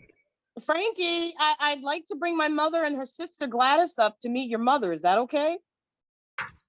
Okay already. Wait, Sophie, I told you about Jennifer and her beautiful voice. Because We don't know what's around the corner or when you'll have an opportunity to hear it.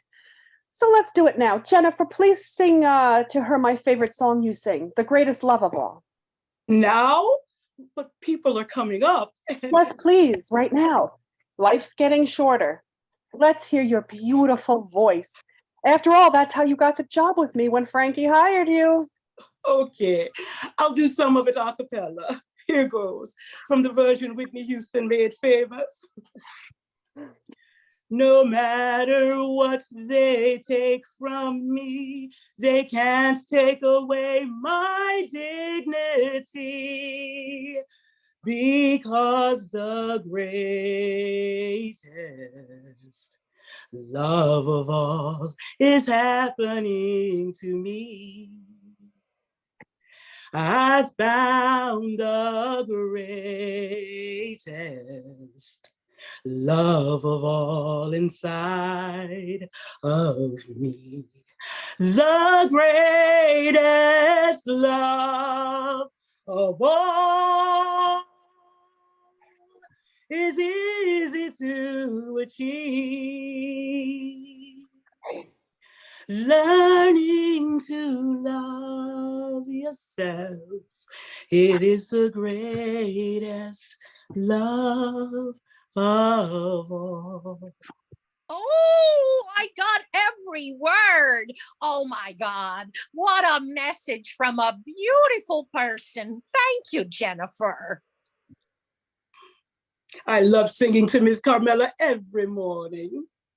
I will come over more often. Jennifer's my gift, such a sweet soul. People from Ghana are from heaven. Now let's answer Tanasia about everyone coming up. Come on up, why not?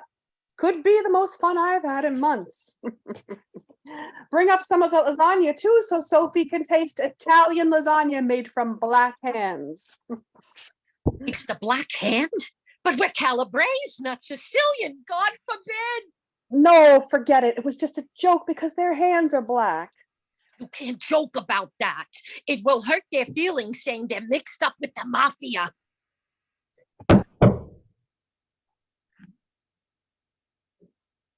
Okay, let's have a party. Let me introduce you all. Okay, this is Winnie! I know you from Newark. You're the girl whose brother got killed in the '67 riots. Terrence. I'd see you when I visited my cousin Mary and her family in Newark. Oh my God, Carmela, the same sweet voice.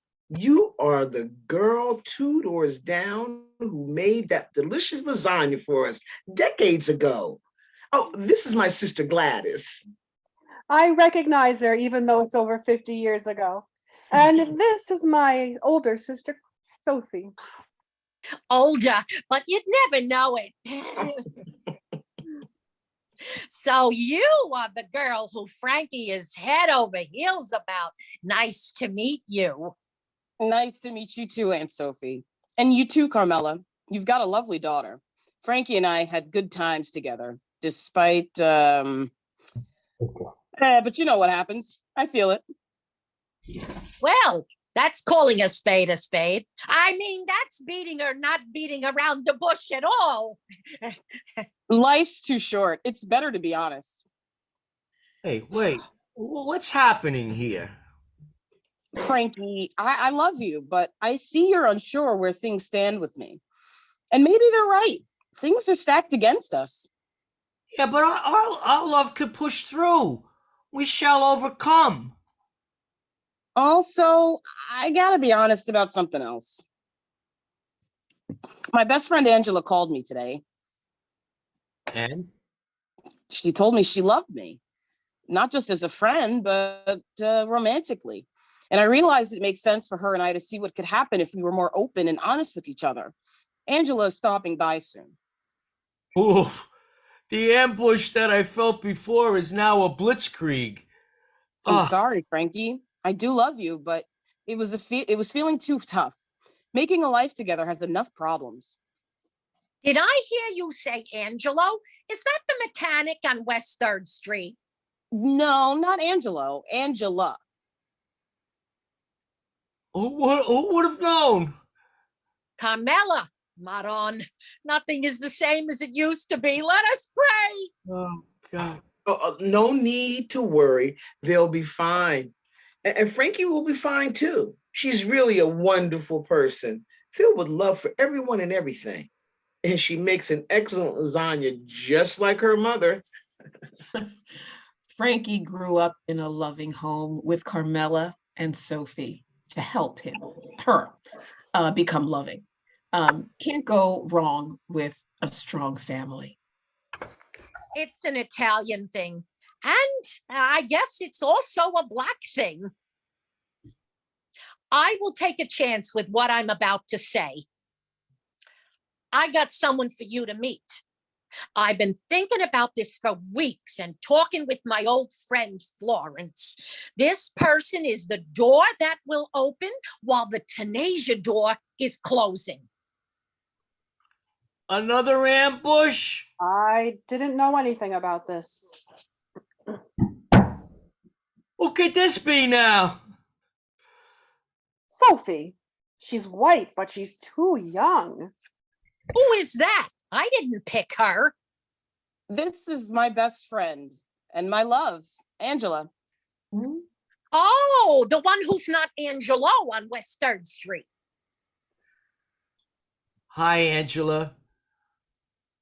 You know, all the best to you two. Really, I mean it. So you two are more than just best friends, huh? Well, congrats to both of you. They say everything happens for a reason. I mean, Jimmy's pinch made it clear to me that the old school guy girl thing is so not for me. And I thought about how much Tanasia and I have cared for each other these last several years, and I guess that's real love. And then a switch went off in my head, or my heart, that said, she's the one. Just like that. My girl, my girl, my girl, talking about my girl.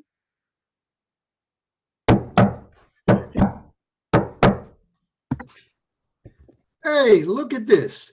I leave the house for alternate side of the street parking, and there's a major party up here. And the poker guys are not even here yet. Hi, everybody. Oh, and Angela. I didn't think you were okay to come here after that pinch. It's okay, Jimmy. But if you do any more shenanigans, you'll have to answer to Tanasia now. What do you mean? Oh my God, manja à trois. It's menage a trois. There's that college degree again. So the door is closing on you, little brother. I mean, sister. No worries. I feel another one will open soon, as Aunt Sophie tells me. Okay, who's this?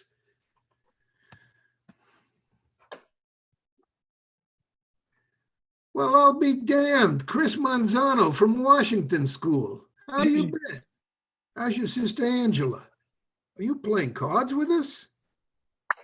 Good to see you. Nah, Jimmy. Your Aunt Sophie's been talking with me and my mother about Frankie and that I should visit here. What? Give me that again. Aunt Sophie has a feeling, in fact, a dream that she had 3 times in a row. You know, they always come true. It's an Italian thing. I can't believe this. It's like a TV show. Frankie!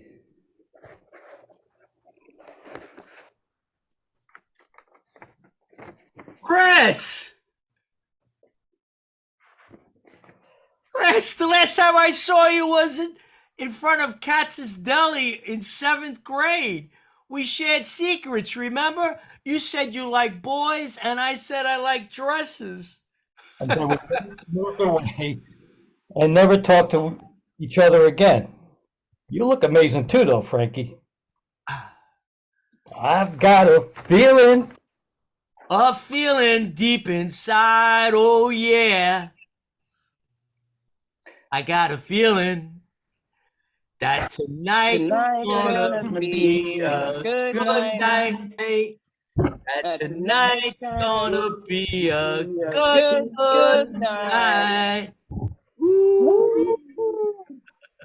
Hey, Uh, how about Carmine's tomorrow morning? pick me up at 8:30.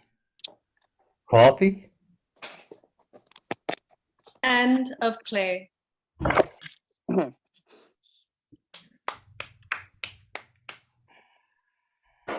Did we go off camera? Let's should we all go yeah, I guess all go off camera and let Wayne and Alonia run it from here. Everyone can go on camera then. Oh, okay. Yeah, sure. Everyone, that way they can contribute and we can see Right. expressions and Okay, great. etc. Great. Hi, everybody. Great job. I usually am pretty much a free form feedback person. My focus is usually on the structural elements. So I'm going to let Elisa or Aliona take care of the other conceptual matters. First of all, let's do free form. What kind of feedback do we have for what we've just seen? Just anything as abstract as you care, or Stephanie, please. Congratulations and bravo to everyone from the writing to the performing. I have been so surprised because I did see this play months ago, maybe even a year ago, when it was down, what was it, the Evangel Church on the Lower yeah. East Side? Yeah, the Episcopal Actors Guild. Yes.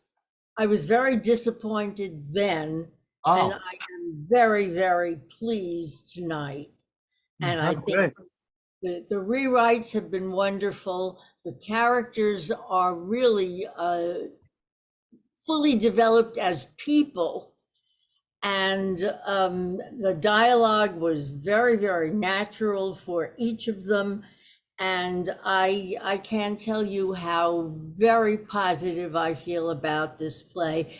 Thank you, Fran, and bravo. Congratulations. Thank you so much. Thank you. Thanks for sticking with it too. Thank you. Thank you, Stephanie. Rachel, you have your little yellow glove up there. Yeah, hi. So I'm in Brazen Giant Ensemble with Fran, and so I know part of the story from earlier drafts. And so I'll start with saying that I thought the flow of the story arc worked very well. I hadn't seen the ending before, so that was a pretty cool surprise ending. I was like, wait, what's going on? Oh, okay, it's gonna be all right. Basically, some of the dialogues ran a little long, but they all are, the plot points are there. So my most constructive thing would be to say the opening dialogue with the mom. The thing that really jumped out at me as the most engaging was the anecdote about being asleep in the car and them sharing that with the audience. So I would say share some of the anecdotes, not all the anecdotes. And there might be a place here and there later in the script where you can also cut an anecdote off or in half and just like imply the rest of it. And yeah, just a couple of places where one character says something and then the other character says almost the exact same exposition. But I really feel a lot of love for the characters and how they're all trying to get along with each other. The song from Jennifer, that was really nice and unexpected.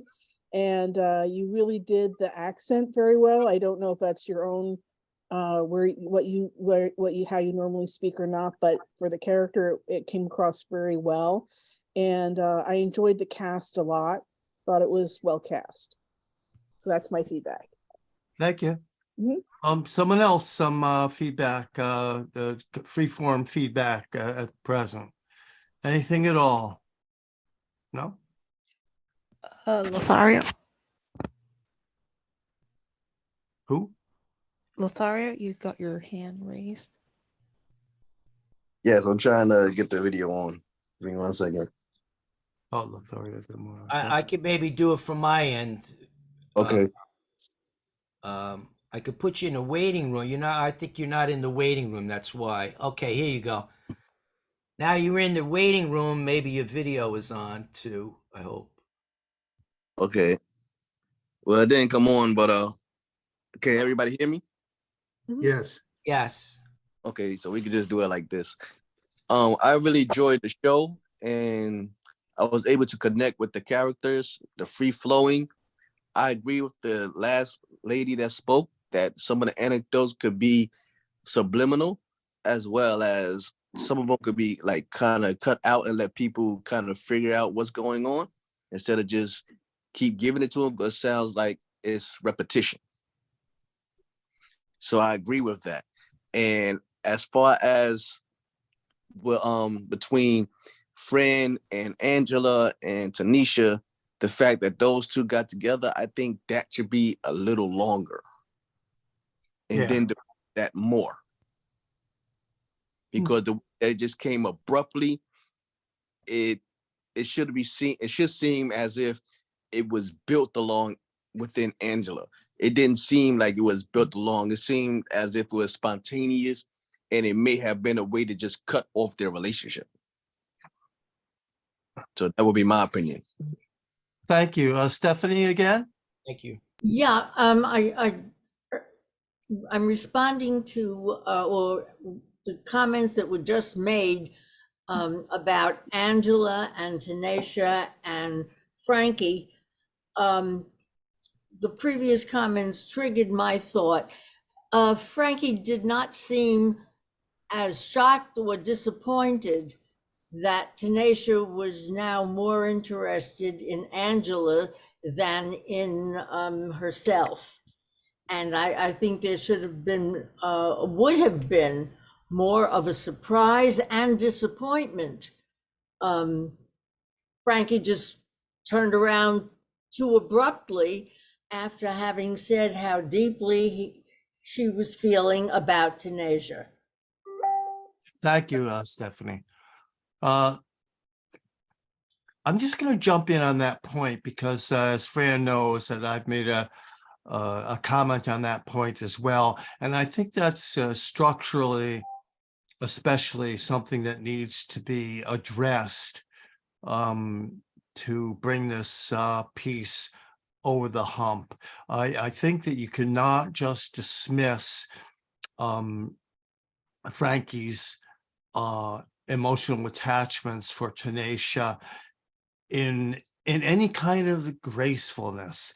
And if so, you have to write that gracefulness into the script so that we understand what she goes through in a moment. If the writing has to be poignant, dense, so that we can go through, okay, I'm going to let go. I'm going to let go. But we don't get that. What we get is a kind of a blithe feeling of, So I think that's something to address and very important to address because we've invested the hour in the relationship between them. And as I have said before, I think Frankie is I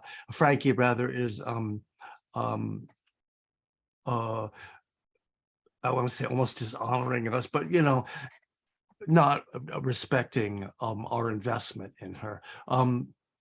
I want to say Tanisha. I'm sorry. I wait. Let me get there. Yeah, it says Tanisha here, so that's the best I can do. I'm sorry. No, it's fine. That's my character's name. My name is Kia. Yeah, Tia. Hi, Kia with a K. Mm-hmm. I just wanted to jump in. And playing that part of Tanisha, that struck out to me as well. Is how it sort of was kind of cut right down the middle. Well, we're doing this now, and well, I guess we're doing this now. And I think, so I think another point to make is to make the other, to make the Black characters a little bit more fulfilled in their personalities, I guess. Because I mean, for me, I'll say that, I definitely wouldn't want to see Black characters being reduced to their trauma. And, you know, I know that's definitely not what Fran was going for at all. But you know, it may come off that way.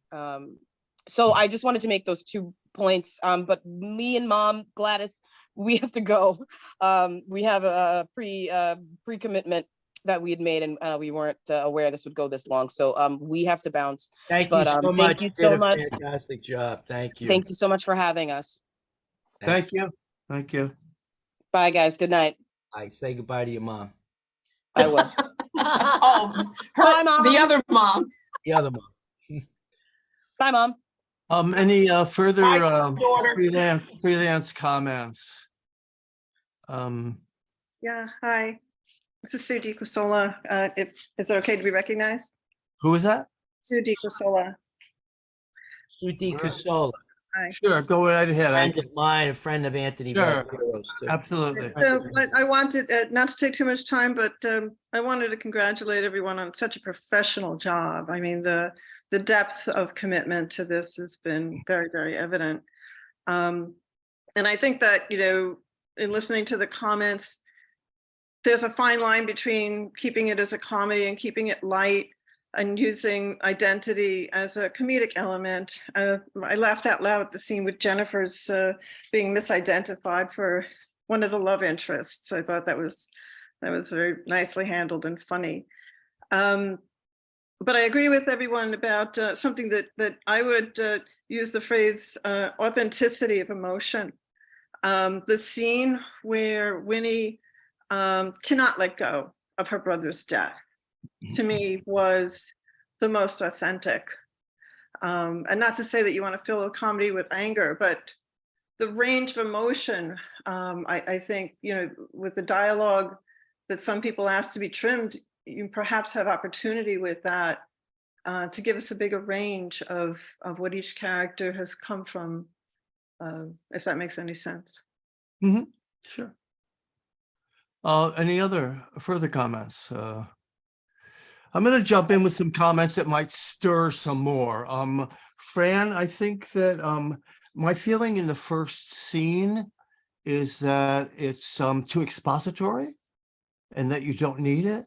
You have some really strong points in there. I think somebody mentioned, you know, like falling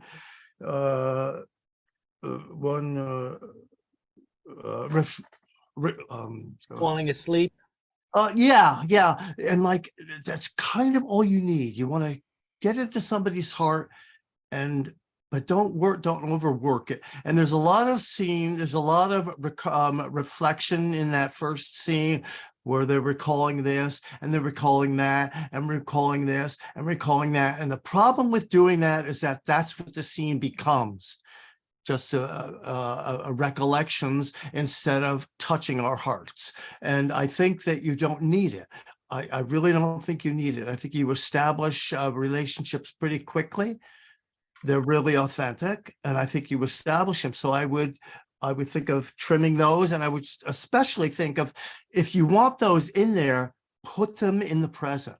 Don't make them recollections. If there is a boyfriend you're talking about from the past, put him in the present, instead of saying, oh, I didn't really get off on this guy or something. I would change that to the present and say, I went out with this guy Friday. You know, I whatever happened, but I would put it in the present so that it's alive. It's in the present, not in the past. The more you, because the past is weight that you have to drag along with you. So a lot of my comments had to do with the past dragging into the present, that you could either make present or, and there's even about the cake. Yeah, it's kind of a general point that I would make myself personally about everything. And if I was directing it, the other point I want to make is that I really get your authenticity as an actor. So I think you did a marvelous job. But this is, you've written a lot of tenderness and a lot of sweet moments into the piece that I would challenge as a director. You and I were working together. I would challenge as a director if they were comic or not. There is relief for those, for a comic moment, but I think they're very tender, and I think they're very touching. And to give them up for a joke, I don't think it's worth it. I think you can relief at times, but I think this is a very sweet piece. There's a lot of sweet things in the transition that occur for an individual. I don't need to tell you that, but that occur. And that those are the things that I want registering with me, as opposed to a chuckle. And it's a very tender, because I've seen it, I've read it, I've seen it again now. So it's 3 times that I'm saying, wow, this is a very, very sweet piece, very tender piece. And I get it when you act it, certainly. Linda, please. Sorry about that. Yes. I appreciate all the comments that have been made. First of all, Fran, what an outstanding job, outstanding writing. This piece is it just speaks to my heart. I came into this later than the rest of the cast. And when I first watched the rehearsal that you sent me, I was blown away. I was blown away by the cast. I was blown away by the story. It deals with very real themes. When you speak about the biases that you had to let go of, and then the dialogue that happens, much of the dialogue that happens in the piece is dialogue that should happen in real life and too often does not. Even if you are someone experiencing biases, it's okay to receive that about yourself. You're not a bad person because of that. It's what you do with that information about yourself and how you handle that discussion with someone else that sees it differently. So that in itself spoke to me, because that is love. And that is really what love is. If I love someone enough to extend grace, to accept the differences, focus on the commonalities, accept the differences, and grow from that. Have a different experience, which will give me a different belief, which will impact my biases. Another thing that I wanted to mention as we talk about the pieces that are more expository, in thinking of expanding this into a series, I kind of think of a technique used in, I'm not sure how many of you are familiar with the show Blackish, but they do recollections often, and it's quite comedic, actually. They handle some really tough themes through that flashback. Very often, the character that's in the flashback is narrating some of the flashback. So there's some of that also that, just throwing it out there as an idea, because I just think it's so rich. I'd hate to lose any of it. Thank you. Thank you, Linda. I was thinking that Terrence would come back in a flashback, and it would be an opportunity to explore 1967 all over again with current eyes, and that would be, I guess that was, seeing Summer of Soul brought that up. Questlove's Summer of Soul brought a lot of that back up for me, and thank you for that comment. Did you feel? I have a question of Linda, of Jennifer. Did you, because when Kia said about the about handling, I was always very concerned about whether I handled the Black experience appropriately or did it enough honor or justice. I tried to. I guess I fall short in a number of cases, but for yourself, am I hearing that you were okay with the way I handled it? Yeah, personally, I thought you nailed it. Now, that's just my opinion, but I really thought you nailed it. There is a range to that feeling, and that feeling can be triggered at any time, just as was mentioned in the piece. And I don't know, it just felt very authentic, very real to me. And the group, the remaining cast, the remaining characters, to be open to helping her work through that really spoke to me. Again, I'm not sure how realistic that is in life, but it needs to be. I feel like this piece demonstrates what should be happening regularly, you know? So for me, you nailed it. Very often, if you're not from our background, it can be cheesy, it can be, you know, it just doesn't come across right. From the beginning, from the moment I saw this, I thought you nailed it perfectly. Great. I wanted, if I can, Wayne, I wanted to throw that to Winnie too, because Winnie did such a fabulous job too in handling that emotion, that almost a nervous breakdown. I felt myself here is we maybe came out of that a little bit too easily, you know, with the pinch bringing it out. But anyway, I wanted your feelings, Winnie, if you could share that with us. I agree with Jennifer, and I'll start with as a Black female, I've often thought about this. I mean, I'm the mother of one son, but I have friends who have children that are like now bisexual, whatever they are. And a lot of times that, you know, when you come from like the Black experience, it's like they don't talk about it. You know, it's not talked about, how dare you, but this is the world we live in now. This is the world that we've been living in. You know, this is real. I think you definitely hit on something that it's real. And one of the things I liked about this from the time I got involved was the character of Winnie. You know, a lot of times I joke about being typecast, but I am a nurturing person. And Winnie, I thought Winnie, and the way you portray Winnie, because you give a little background, she's a historian, you know, she's traveled the world. So this is not an educated woman. You know, a lot of times when you don't have the education, then you're not exposed to it. So you don't know what to expect. You think the worst things. But in this case, what I liked about it was Winnie's character, Winnie's loving of her daughter. She loves her child. Her connection with her brother Terrence. And I think this is something she's struggled with she's struggled with through the years. You know, she has her sister. Her sister tells you that, you know, can't you just forget about it? And it's not that Winnie doesn't like white folks, because they joke about the Italian boy. You know, it's not that Winnie doesn't like Fran, because she knows her daughter's told her about Fran.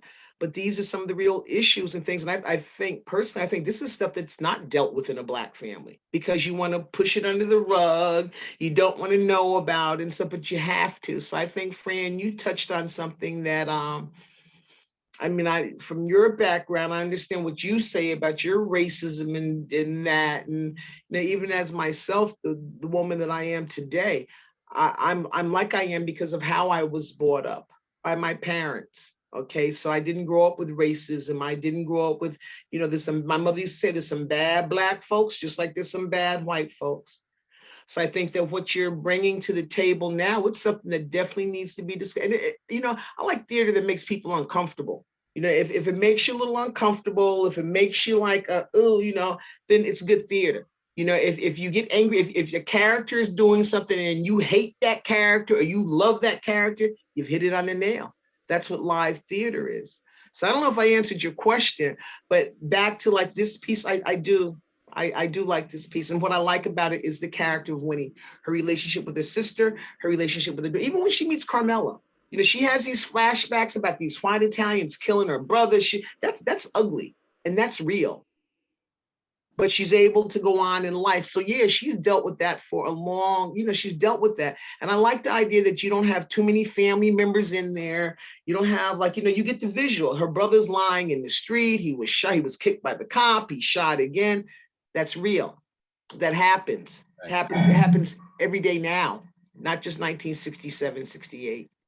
Right. So yeah, so you've definitely touched on something. A lot of times, some of the dialogue in it, it's repetitious. Some of it can be trimmed, and that could just be the way that it's being performed, acted. It's kind of hard to act on Zoom, but it's doable because on Zoom, what you just hear, you're just hearing the words, you're hearing the language. But when we did this like in Harrison, it was kind of nice. Like you do get to feel, I think the pinch during the Lord's Prayer is one of the funniest things in it. Who pinches somebody's ass while you're saying the Lord's Prayer? So I think that is hysterical.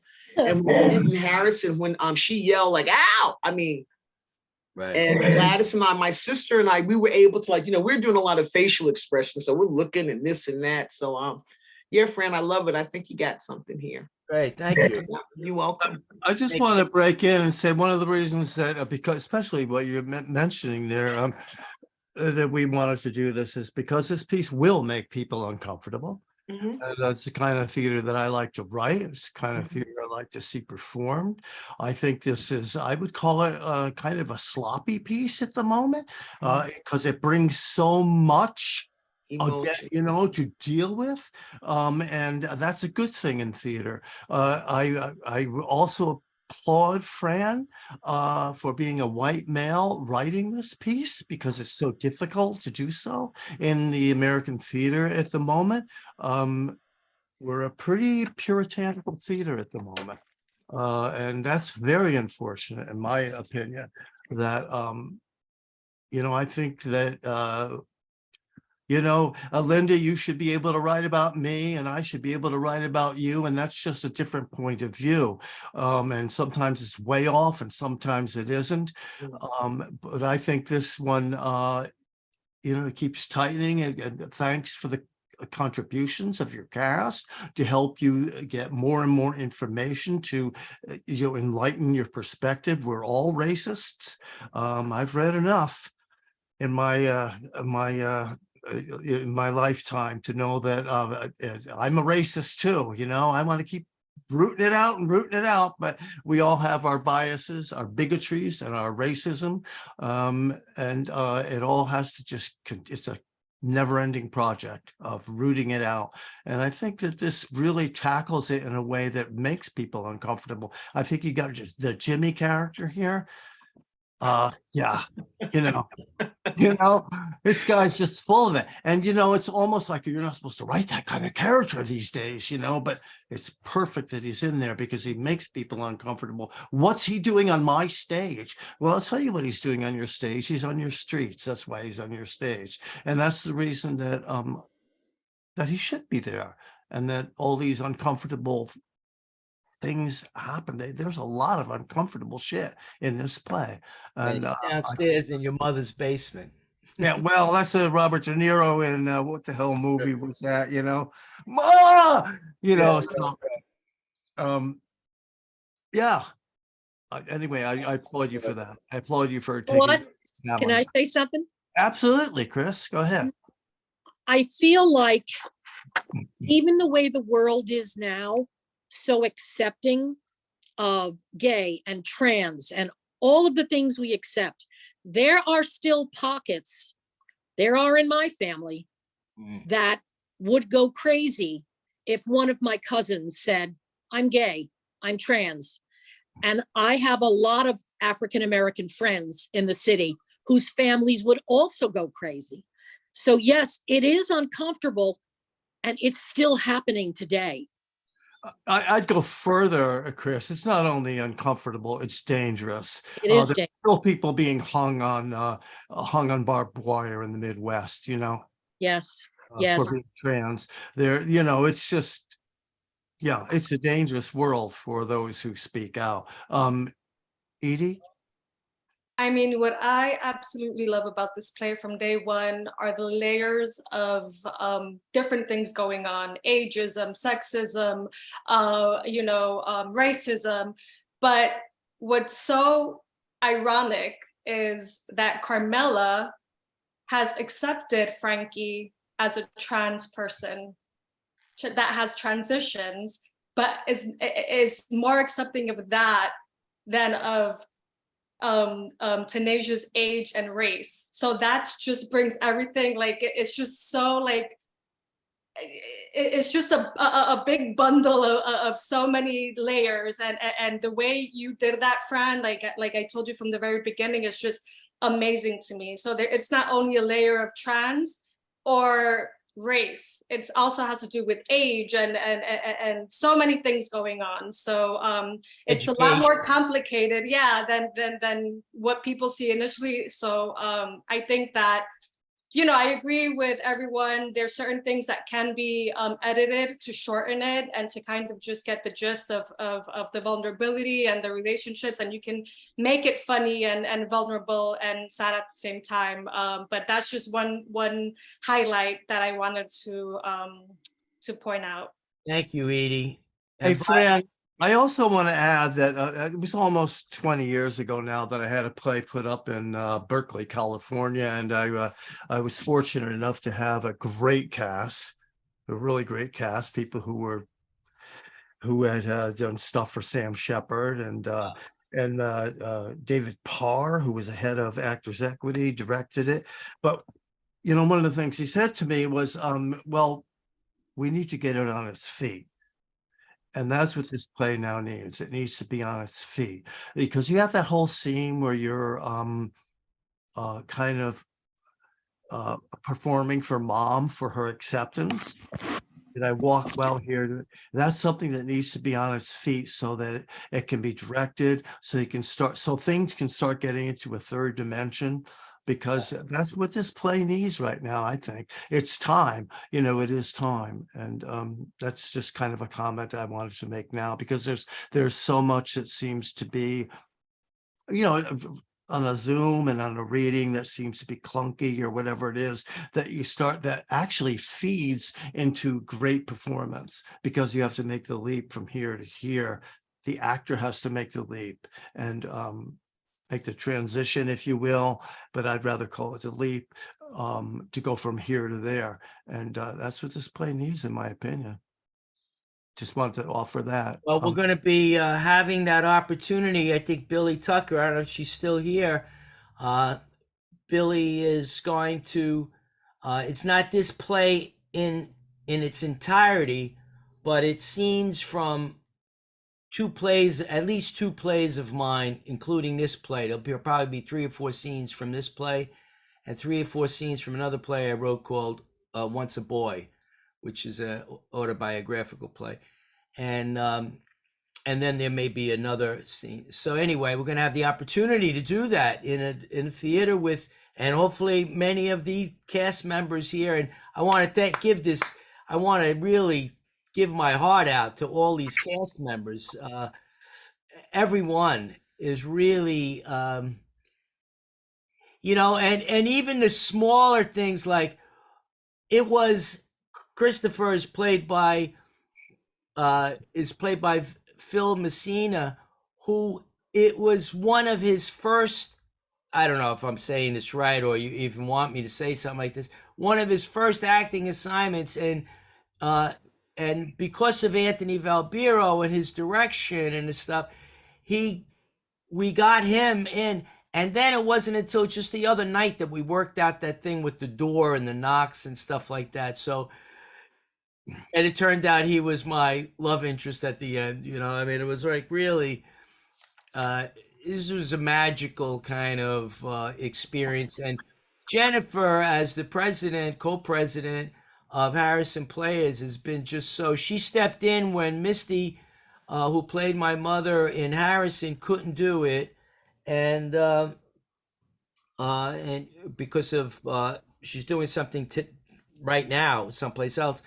And she stepped in and said, well, you know, it's funny because that's my friend. It's awkward maybe.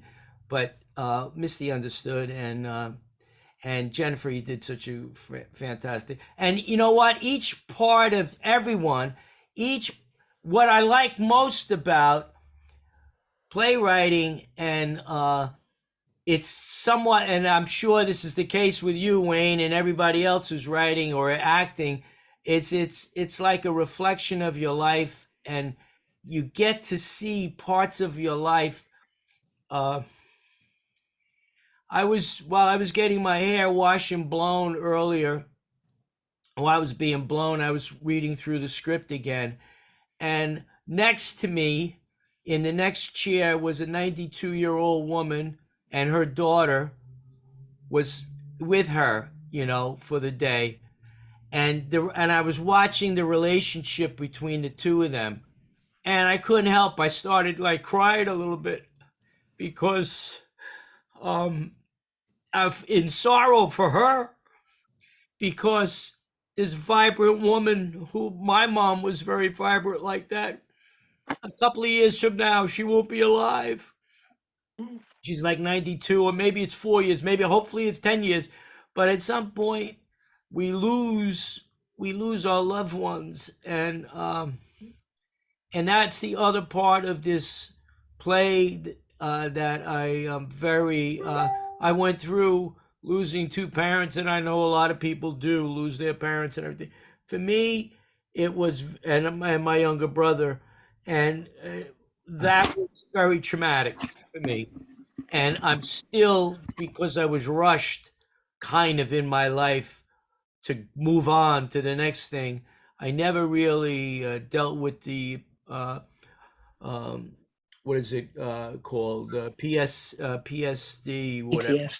PTSD from the deaths in my family.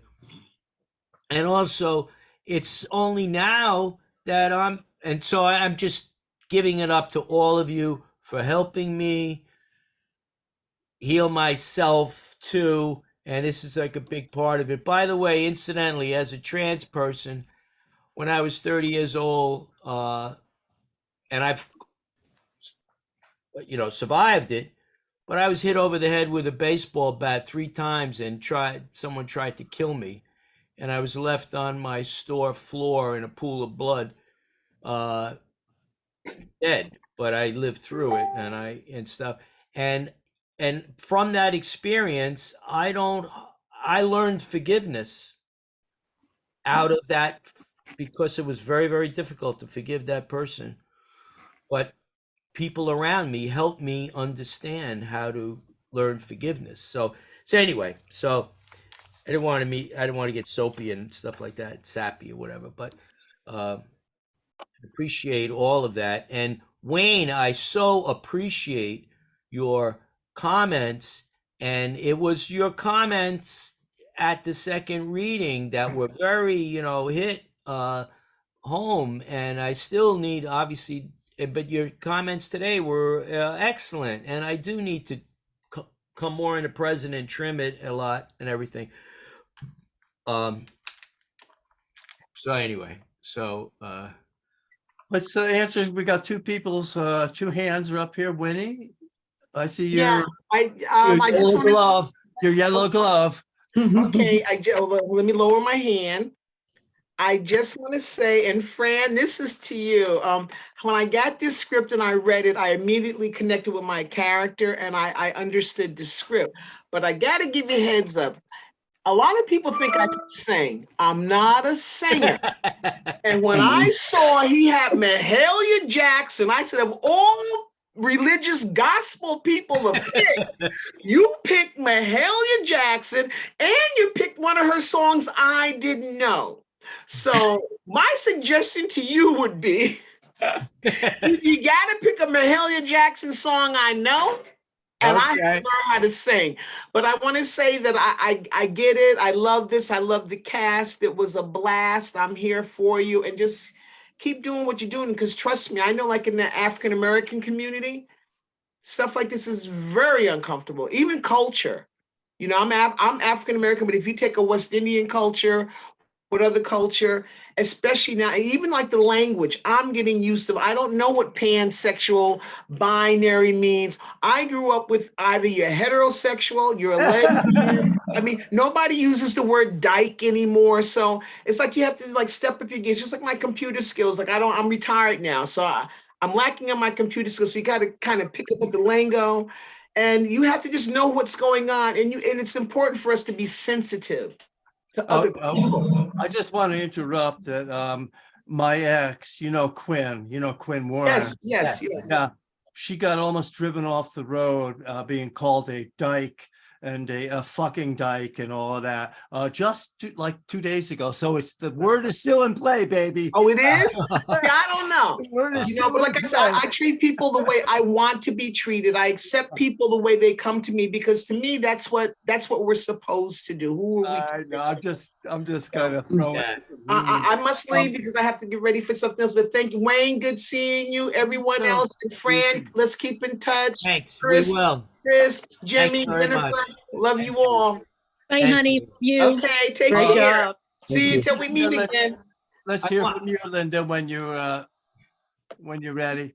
I Yes. wanted to just add something quickly about the Black experience with this play.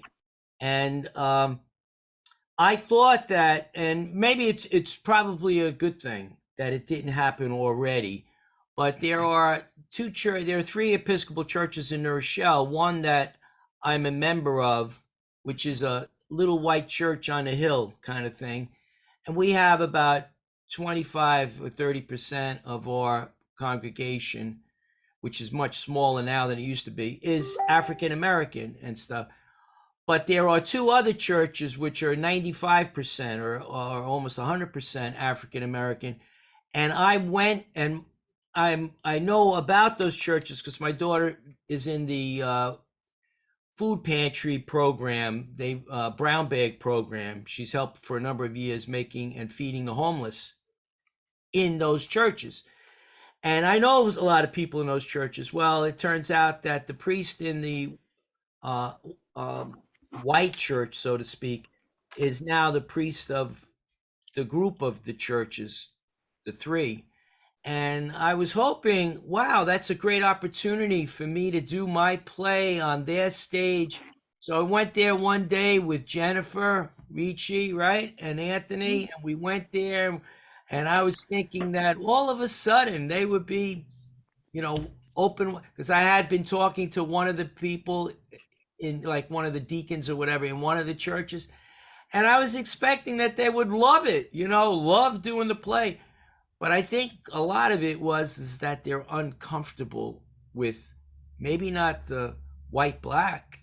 Maybe they were uncomfortable with the trans, or dealing with the ageism, or with the working class, or with the Italians, whatever. So this is very uplifting for me too, because it lets me know that people come to the table at different times. And it's important for me to not give up in certain, and it doesn't mean anything when some people aren't accepting or. Man, let me ask you a question. You went there with who? You went there with yourself, White, Jennifer. Jennifer's in the room right now, and Anthony. You went with three white people. Three white people. people. A play and a black. I'm not just speaking for black people at all, but I'm speaking for people. We want stuff. I want stuff that represents my community, and if it looks like almost a form of colonialism, unless you bring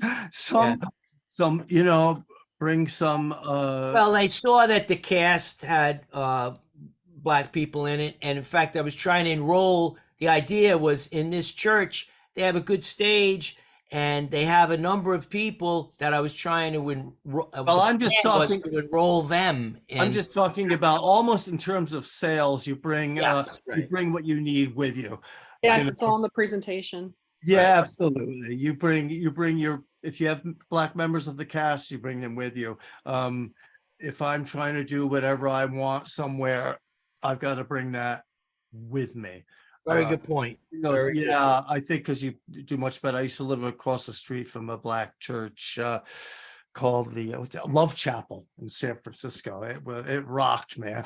That place rocked. But and I'd go over there, every Sunday, or I wanted to. And I brought a friend over there who was a writer, but he brought his black spouse. And they got involved. They got involved. So I think you have to reflect the community to which you want to enter. Linda, you've been waiting a while. I'm sorry. Go ahead. Oh, that's okay. That's okay. I wanted to appreciate you, Fran, because in working with you, what I experienced and what I enjoyed about it, you expect high quality and you demonstrate high quality and you do it and you're never nasty about it. And that is a beautiful thing in this business. So I applaud you for that. Thank you so much. Like I said, I came into this late. I also am not a singer, but I'll sing. Like if somebody asks me to sing, I'll sing. But I'm just so happy to have been a part of it. And you're going to face rejection. You're going to face criticism, you know, just like what you faced with the church for whatever reasons. Don't stop. Just don't stop. Right. You've got us behind you. Don't stop. Thank you very much. Thank you all. Thank you all. And Eliza, do you have anything that you would like to add to us or ask of the people? Well, there is a comment from NR right now. What? There's a comment from NR. Oh, a comment from NR. Okay. Oh, NR. Okay, I'm sorry. Is that something I should read? Maybe is it? Oh, yes. It's a chat. Fran, can you keep us informed as to how to get the video of this? I know a talk show host that I would like to introduce you to. If you can work with him, it may be helpful to both of you. He's Italian, but no longer a religious Catholic, and married for the first time in his life at 61 after his dear mother is diagnosed with suffering from Alzheimer's. Yeah, sure, I can get, there will be a video of this. And it will be, I have pieces of video from rehearsals and from this, and I'm not sure yet how to present it. And, but I will have something as long as everyone is okay with that. I think everyone probably would be. We would trim out the, trim it. But yes, and mostly from a standpoint of developing it further and making contacts like that, like what she's talking about. And I guess she's saying if the video, because if I am on that person's talk show, he may show clips, or so, probably. Yeah, Thank you. Fran, I just wanted to tell Oh, you. this is Ann right here. Oh, okay. Yeah, I just wanted to tell you, I've seen so much progress. Thank you so much. Oh, good. Thank you. Thank you very much. Thank you for sticking with it like that. Very good. Very good. Yes, Ann was in the initial Zooms that we would do at the Episcopal Actors Guild. That was like in the real, like a couple of years ago. I want to read this out because it's from Armand. I really respect Armand Paganelli. If it's okay to read it. Gotta go. He left at 5:03, so he only left a few minutes ago. So he's here for really most of the talk too. Congratulations on creating this piece. I think you are on a good path for a successful production with it once it's on its feet, like Wayne had said, and able to grow organically. All the best. That is a very nice comment. And Joanne has a comment. Her yellow Yes, her Joanne. glove is up. You're on mute, Joanne. I don't know. It's not showing, but you're on mute. Okay. Okay, am I on mute now? No, you're good. You're good. You can hear me? Hi. I'm a friend of Fran for quite some time, like a personal friend from she and her daughter. I just 2 comments. First of all, I really enjoyed the message. And I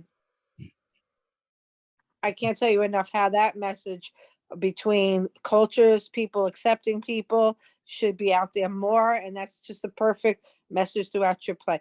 And I'm no expertise in this department whatsoever. But I just wanted to address one thing. Well, there was a few things that I agree with the gentleman who made a lot of great critiques, was the part that you, I seen Fran do his comedy act, and, everybody tries their best. There was one part that just felt to me, when he was talking to his mom, and You start saying, Dad, you know about the LGBT? And oh, I like the bacon, lettuce, but I don't like the et cetera, et cetera. There's always a point when you're with your family and you're talking about something that's very hard to talk and discuss with a parent. And they don't want to hear it. They hear it, but they don't want to hear it because they don't understand it, because maybe they're not educated. They don't understand it. You bring what you grew up with in your brain, and you got your own little, I want to say, your little mental block. Is sometimes you have to make a joke. Maybe the way a friend executed the joke could be tweaked, but I think you have to make a joke and add a little comedy to soften the blow or the conversation that you're having when discussing something pertinent, important, and that's a makeup. I don't know if that's a great, remark, but it was something like, I just felt like, I know growing up, I mean, I'm not transgender or any of, I'm me, I'm heterosexual, but I experienced it where, interracial marriage, I have an interracial daughter. So it's a similarity. It's something where my parents like, that's a no, and trying to make light of a situation that's a serious situation because your parents, whomever brings you up, has their way of thinking, and very hard to not have them say to change their mind, but to accept you and your lifestyle of what you are, what you love, and who you are, because we all bleed red and all our poop stinks. So sometimes when you have to make a joke, because it's the only way sometimes to cope is to make a joke. Yeah. Hey, And that's it. So thank you, and thank you everybody coming in. I enjoy Joanne, every let me character. add something to that comment, especially for you, Fran. When I was reading this play, when I was reading it, I thought that you had an extra line in there that you didn't need, and it's specifically about this joke. It's the yada yada yada LGBT, and then you had Frankie repeat the line. Not the line, but a comment on the line, and then have the character repeat the line. And I mean, this is very dramaturgical, but I don't think you needed Frankie to intervene. I think you let the actor do the first part of it, LGBT, and then lettuce and tomato and blah blah, and that's the joke. When you inserted Frankie, you're drawing too much attention to it, and you're saying, hey, audience, I'm going to tell you a joke, and applaud me, the playwright, for giving you the joke. So and on stage and on screen, you don't need it, and the actor can handle that very easily. So I'm glad you brought that up, because that's specifically a note that I had made and just failed to bring up right now. Anyone else? Comments from anywhere? Can I read some of these that people had written in? Maybe some of them. Absolutely. Maybe they've gone. Renoir. Am I pronouncing his name okay? Renoir. I think it's a friend. Anyway, Renoir said, I am fine. Renoir is having the problem with the audio, not me. Oh, okay. Right. So it was a I'm in, but no video. Ikevelli said hello. Cindy Seville said, hi, everyone. So excited to see this. Absolutely love Fran and love supporting all her endeavors. Stephanie you put your email in here. And how can I save these chats? Save this whole chat? I guess that I do not know. Okay, I'll now? Figure that out. I think I have Stephanie. I think I have your. You can take a screenshot of the chat Oh yeah, piece yeah, by right. piece. Right. Or you can get in there and copy paste it into a text document or Okay, good. Very good. Very good. That's right. I have done. Ikevelli says, great job. I've seen this. I've seen one of the first performances in October 2021. That was at the Actors Guild on 29th Street. The characters really connected here, really flowed, and loved the ending. Phyllis says, great show, everyone. Minaj. I don't think it's Minaj, but go ahead. Manja, or mine, whatever, to everyone. Great show. Gladys, so sorry to Fran, but Kia and I have to take off for another event. Bravo to you, and thank you. Thanks to the ensemble. We got to jump. So they had to go. She told us that Lou, as Gary said, great show. Rachel, you're here. Some of the anecdotes, not all of them. I guess about your comment before. Hi, Fran. Please It send was me at the same time that Wayne was making the same point, and so I was Yes. just Right. confirming it. Some of it's Right. just notes. Yeah. Right. But also responding to feedback from other I people take the from the hand cultures you are portraying. Good stepping up. Stephanie, you said you had to leave. I don't know if you left already, but my website is transfran, if you're still here, transfrancisco with an S.com. And all of my stuff, my phone number, email, everything is up on that website. So it's no spaces, transfran, and then Cisco, SISCO.com. Elaine Hartle said, must leave. Wonderful, touching, funny, and well-performed play. Could use some trimming, as was suggested. Yes, but hope it goes on for many successes. Very nice comment. Thank you. Anne said, thanks everyone. Keep the faith. Armand, I read before. Cindy, I read. I got to these. Ann Richardson, I read about the person. Linda, Rachel said, Linda, you were on key for the bridge change, greatest love of all. So you got it. Okay, that's a nice comment. Josie, to everyone, congratulations, everyone, and all the very best with this piece, Fran. Jennifer, to everyone, thank you so much. Rachel, you responded to that. Judy, great job by everyone. Thank you. I think that's probably Judy Tucker, hopefully. And Jimmy has some questions. Yes, you have your hand up. I'm sorry. Okay. All right. It's not really a question. It's All right, I'm sorry. Comment. Before I sign out, I just wanted to say I really enjoy this role. Obviously, I get to have fun with it. And while what Jimmy has to say might come across as racist to some or unfeeling, I feel the character doesn't have a mean bone in his body. That's the way I'm trying to play him. He's obviously accepted his brother, but he's not above teasing him about it either, which is what an older brother would do in any circumstance. So I just want to say you played that really well, and you played it really well. Yes. And I think that's the way I really wrote it too, is that he wasn't deliberately racist. And almost none of us are, right? No, I shouldn't say that.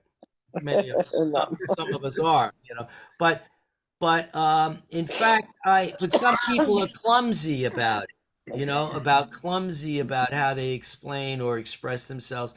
And I think you played that character so perfectly. Thank you. Thanks. Phil, you really did. And played it better than I probably sought out to write it. You know what I mean? I was planning to write it that way, but by the way, I want to add, people who have played that character have played it well. Ernie Mignon did the early versions of Jimmy. He couldn't do the one that we did at Actors Guild, so Gene DiNapoli stepped in and did it then when Dakota. Did he? Yeah. Really? Gene DiNapoli played the part of Jimmy. I have video that I'm putting together on that. Oh my God. Was really incredible and was very helpful actually to me in us going down to the Actors Guild. We did it on 2 times. We rehearsed it, and that was the first time back from COVID. The place was shut, and it was the first time back, and we went down, and Gene was very helpful to me, and I was going through a lot when writing this script. and having some issues and problems with handling the deaths in my family. When we were there, I couldn't keep my lines. I just couldn't retain my lines. And I chalked it up to me being so emotionally invested in it. Maybe it was also I wasn't prepared enough. I had a lot of other things going on. But Gene was very helpful in carrying Jimmy so well, and the other people carried the other characters so well that I was the only one with script in hand. So I was very embarrassed about that, but I could not let this, I didn't have it on all the time. But anyway, so everyone who's played Jimmy so far has been extraordinary. And so, and you, Phil, are, definitely at the top of that. All three of you was so fantastic in playing it. I think the play is a better play now than it was before, and it shows even more now. But I want to thank you so much for staying true to who you thought the actor, the character was, and that did work, and it was really, really done very well. All right. Thank you. Take care, everybody. All right. Take care. Good night. Bye. Good night. Good night. We still have a number of people here, or not? Joanne has a no. No, you got to just lower. Let me try to lower that for you. Yeah. The hand. Thank you. Let's see. How do I look? I don't know. Raise hand, lower hand. I can't. Lower hand. Here we go. Oh, I raised it again. Thank you. All right. Anyway. Thank you. Good night. All right. Lower hand. Here we go. Okay. Fran, I'd like to ask Wayne a question. Sure. In my thinking, this to me reads like a one act. Does it to you? Because I would say that, I've done a lot of straight plays, and it's not, to me, not long enough for an actual play from start to finish, with an hour for the first act, an intermission, and an hour for the second act. You know what I'm getting at? Absolutely. There's a lot of places that call for submission, and they'll say full length, and they'll say one act, and the cutoff point, and I've had a couple of plays of my own, is 60 minutes. Right. Yeah, I would even right there. say 50 So, on I one think it's much more advantageous to call it a short full length. In fact, I put in the some of the announcements that it was 1 hour, because I know people are much more willing to, especially on Zoom, to go for 1 hour than they are for full length. And since there is no intermission, you wouldn't want to have an intermission. It moves fast paced. You really don't want an intermission in this piece. Yeah, I would call it either. I would like event language for wherever it was being put up. He's a produced, full length, 1 hour, one act. Yeah, that's what I would do, because basically because that's what I need to do. Does the length seem to be okay? I think Chris is saying maybe it should be extended, or does the length seem not to be okay? necessarily, No, not Fran. necessarily. It's that some things, like they were saying in that first scene, could be shortened, cut. Yeah. But then there's other places where you could expand a little bit more on some of the other characters. Right. Yeah. Overall, I would just like to keep it curious. to the 1 hour. If As a general, If you were going to expand it, though, you would want to, some people addressed, establish more of a maybe they're not perfect for each other all the time, because they were so copacetic as girlfriend and girlfriend in the story that there was like no hint that they were going to break up until they said, you know what? I want to explore a little bit more with this other person because I'm afraid of commitment or whatever. So if you were to expand it, you would want to add a few more hints that things are not always perfect with Tanasia and Frankie. But they do enjoy each other a lot as friends. As a general response, and I will say this for almost every work I've ever encountered, I would say reduce, do not increase. People say, oh, I wish there was more of that. And my response to that is then go view another play, because this is the play you're given. And I don't think expanding, then you start putting in words like, people do that, well, I'm going to go to the store, instead of cutting out some of those words in there. You don't need them. The impact of drama is to make it denser, not to string it out. You can handle that relationship with Tanisha in, seriously, less than a few lines. So that's not a matter of expanding the play, unless all of a sudden you had this burst of, creativity where you wanted to place, oh, I had this scene, I've got to get it into the play. That's a different matter. But just to expand something, no, I think, in my opinion, it's always reduce, cut, make it denser and denser and denser. If you can cut 2 words down to 1, you're doing a better job. And I actually also, I wanted to add, I think that's a good point, Wayne. And I wanted to also add this, is that the way I felt about the relationship, I mean, Key did a great job, in acting and the role that was defined. But Frankie, the relationship was in weak hands. Frankie's love for her was part an intellectual exercise of getting rid of racism, and and all of a sudden found herself liking this black girl. But there wasn't really, I don't think it came across, if it did, it was by accident, any real dramatic thing between the two of them. Chemistry, I don't think they really had strong chemistry.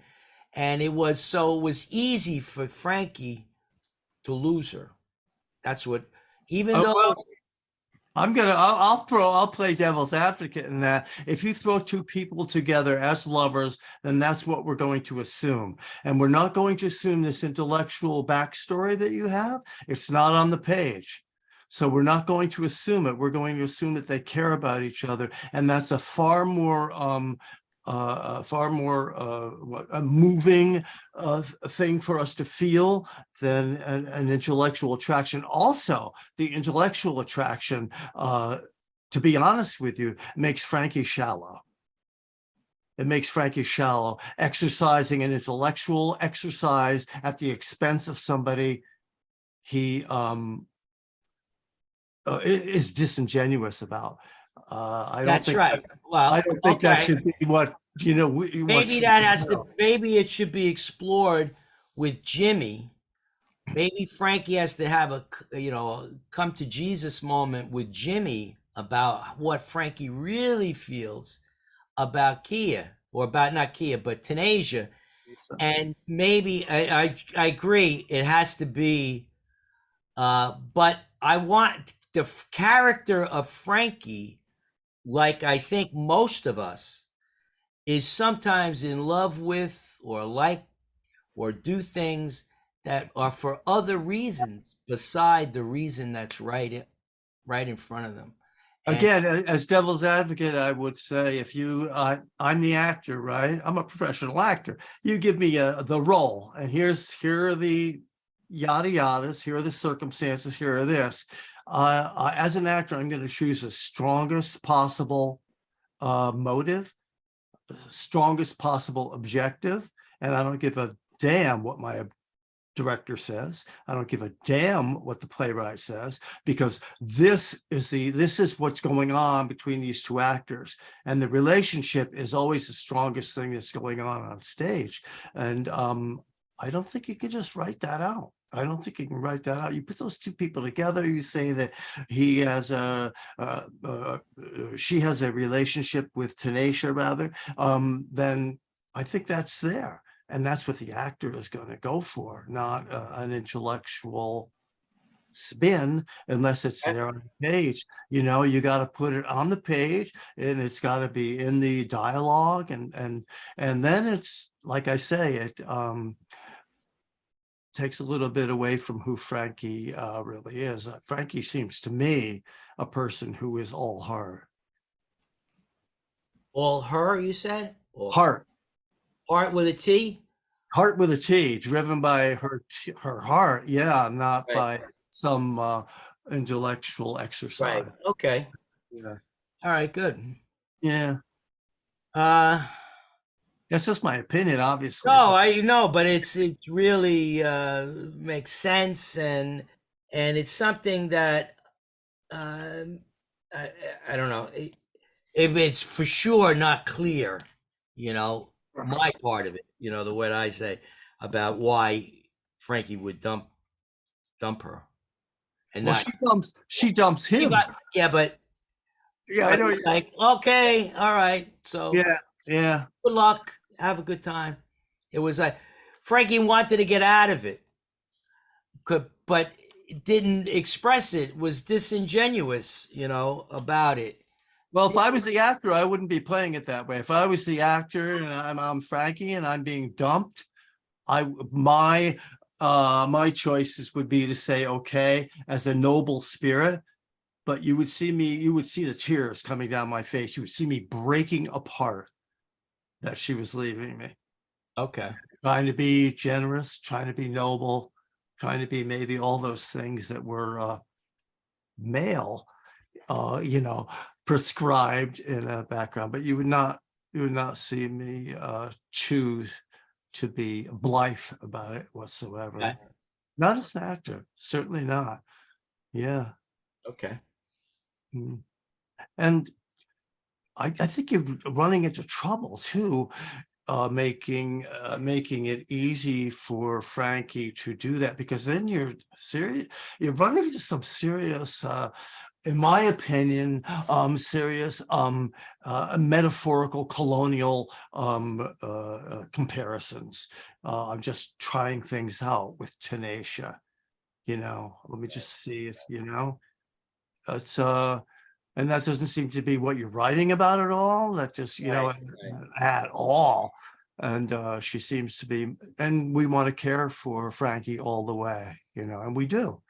Yeah, we're really empathizing with Frankie. I know I'm talking too much. I apologize. No, you're not. No, it's Josie, did you have something to say?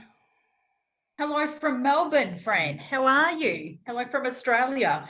What I wanted to say is, yes, hello. I wanted to say congratulations, first of all. I know as a writer, it is sometimes when you're in your own head and the characters are your own voice when you're writing them. Right. So well done in the portrayals. Being from an Italian background and being that my family's from Calabria, I certainly got. Wow, that's So I certainly got the in-jokes within our community. But yeah, really, really well done. It's great that you've had an opportunity to flesh it out here, and it's great that Wayne's given you that opportunity. Yes. I really think now you're ready to go. Put it on the stage, Fran. No, you know, it can be something too that writers can go, I need to keep hearing it. I need to keep hearing it. I want to make sure, and then you second guess yourself. Now it's time to put baby on the stage. Let her walk, let her stumble, but she'll get up and she'll find her way. She's like a little toddler at the moment, or a little one just trying to learn to walk. It's a bit fumbly. She's given all this advice by the aunties and uncles. Now it's up to you as the mama to put her on the stage and trust that she can do it. Because the words are there. And when you get it in front of a live audience, it's a different energy, because Zoom, we're muted. So if we're laughing, you don't know. So in your mind, you're going, I don't even know if that line is hitting, because people are muted. You don't know. Right. And you can't see our faces either. Because there was some parts that I was laughing, you know, that one about the cheese, you know, a speck. And she's going, what? You mean the sort of cheese that she was talking? Yeah. So great, but if we were in the audience, we'd be laughing out loud if we understood. Yeah. So it's community specific in some parts, and it's very, I always say Italian culture and the Black community, we're very close. It's a very similar culture in the way we view family, in the way we view things, how things are swept under the carpet because it's easier to deal with things that way. Right. So I really love it. But yeah, let her fly now. Let your baby fly, and don't think too much about it. If people don't like it, they don't like it. That's good. It means you've done a great job in making, you know, I've had people say to me, I don't like your play. I didn't get it. Good. It's not for you then. Adios. The last, thank you so much, Josie. The last thing that Wayne said hit hardest. And it's the thing that will consume my energy in getting it better before going on the stage. And I don't think I'm going to have a problem with doing it. But this matter about Frankie more easily dumping Tanasia because Frankie, she wasn't really into it. I mean, she was into it, you know, she kind of was like puppy love kind of thing, but was only staying in it because of, and maybe initially attracted to it because of this issue about curing the racism from within. Maybe the way for me to deal with that is that that's what I thought. And then what happened was that just as I was coming around to really falling for her and investing in the relationship, she dumps me.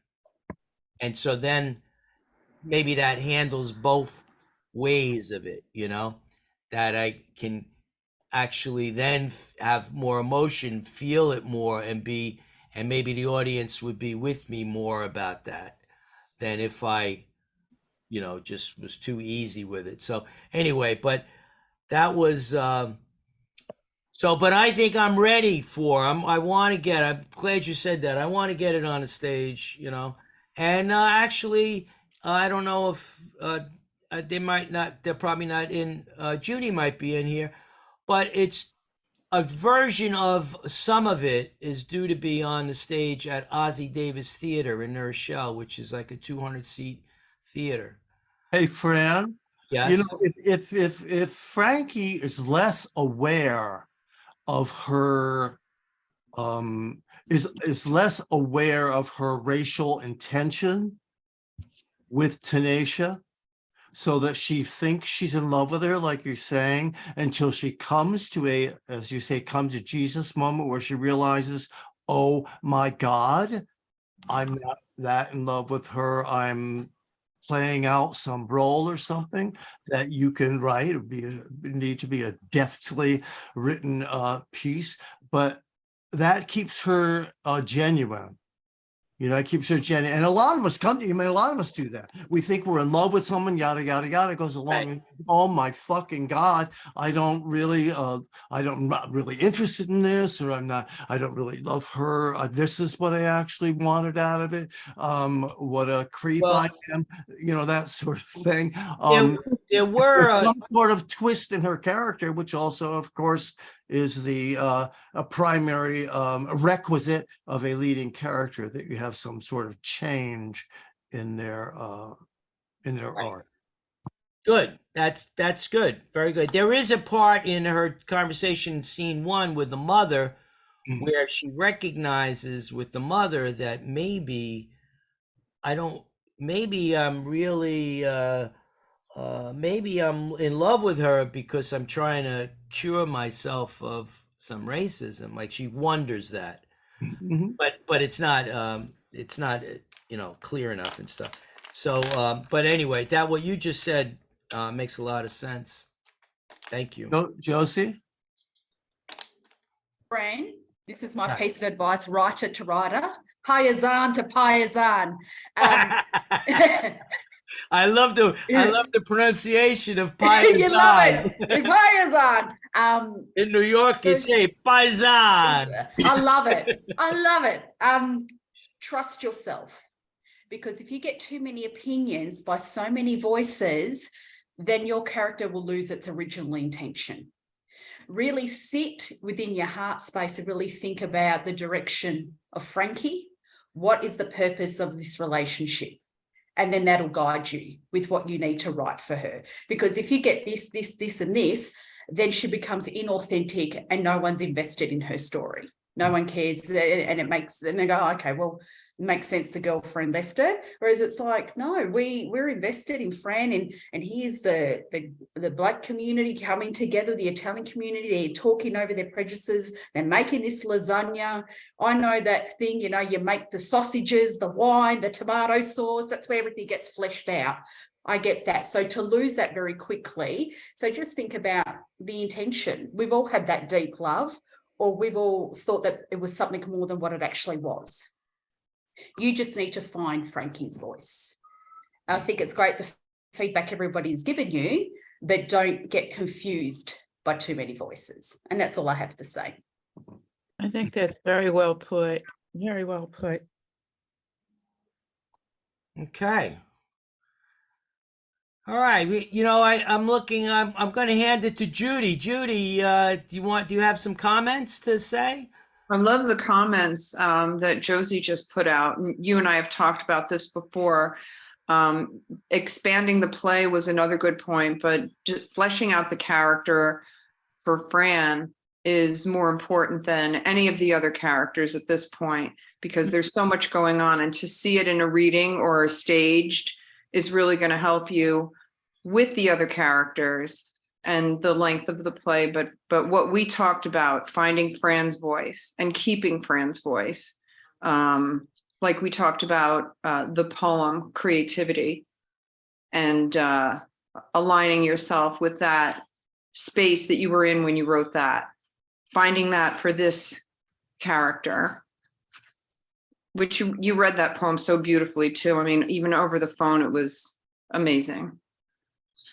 Incidentally, thank you. Incidentally, about that poem, this is a poem that's, you know, you write a lot of poems in your life, right? You know, I've written a couple of hundred, few hundred. And when I wrote this particular poem called "Oh, to Be Uncreative," it was when I was about 30. No, I was probably older. Maybe I was 40. And I just had another big failing. You know, another thing I put a lot of money in, a lot of time in and everything. And it failed. And I turned to the mirror that was in my office at the time. And I spoke a poem to myself in the mirror, saying, you know, you were doing all this to me. You know, you, my imagination, you, my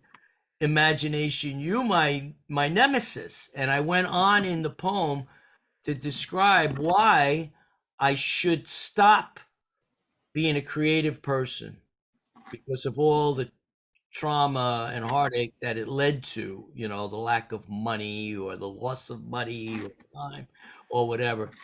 And I shared that poem with Judy, and that's what she's talking about. Incidentally, it's maybe too strong of a coincidence, but I chose that poem for the showcase at Ozzie Davis Theater, and I've got to send in the tape in the next few days. Oh. So that was, but it was then that in delivering that poem that I felt I found myself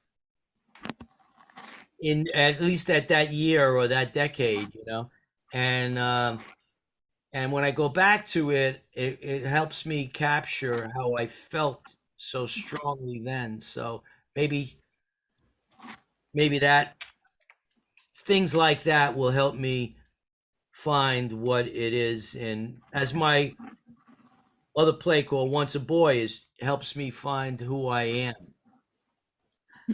I don't mean to say that I'm, you know, such a confused person, you know, stuff, you know, but I definitely, like many people, question a lot, you know, and need maybe some direction. And Judy was very, very helpful one evening talking about things like that. And also that we're going to do we're going to do scenes from a couple of plays in Rochelle at Ozzie Davis.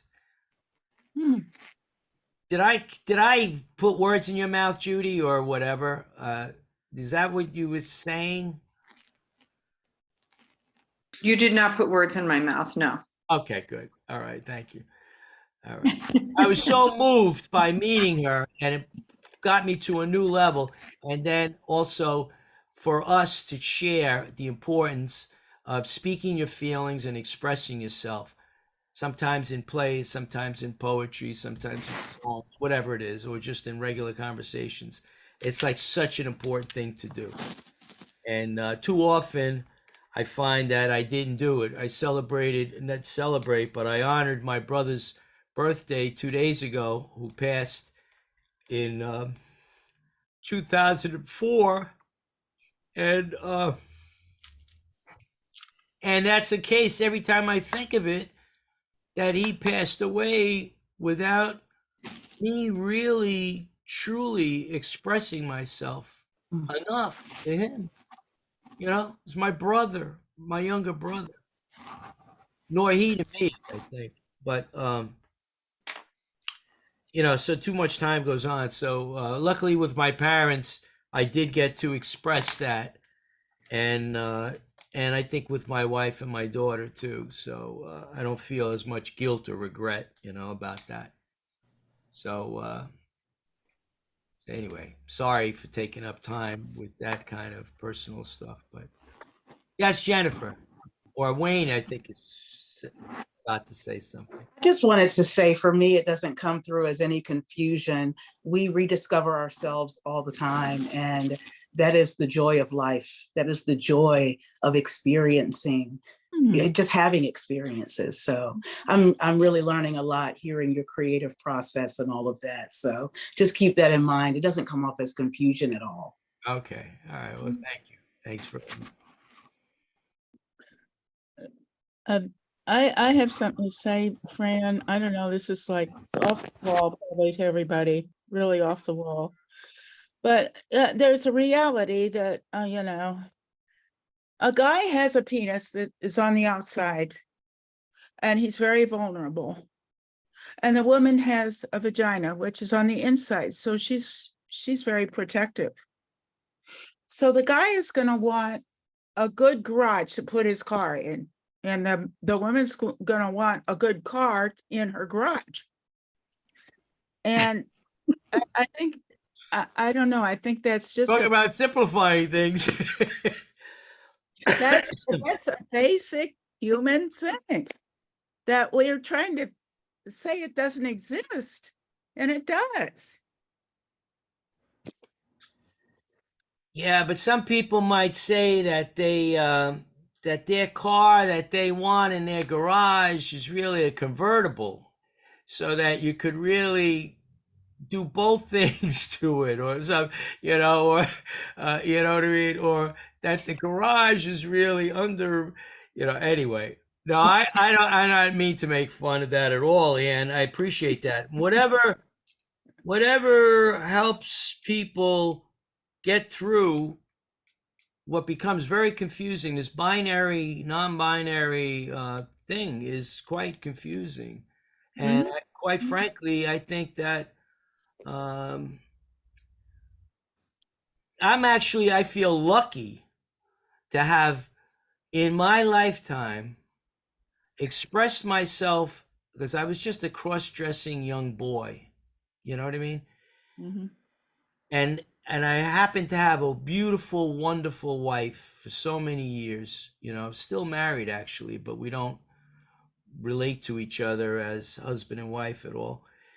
And I had the opportunity to see life from a completely different, and not of obviously as true to being female as I should be or as I could be, you know, and all those fake kind of ways in which femininity are portrayed or masculinity are portrayed.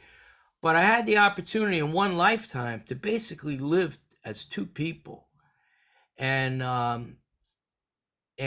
with all its failings and trappings and all of that, and also to come close to living in two different sexualities. Although I'm, I really don't express as a gay man, I came to understand it better because I pushed my brother away because he was gay.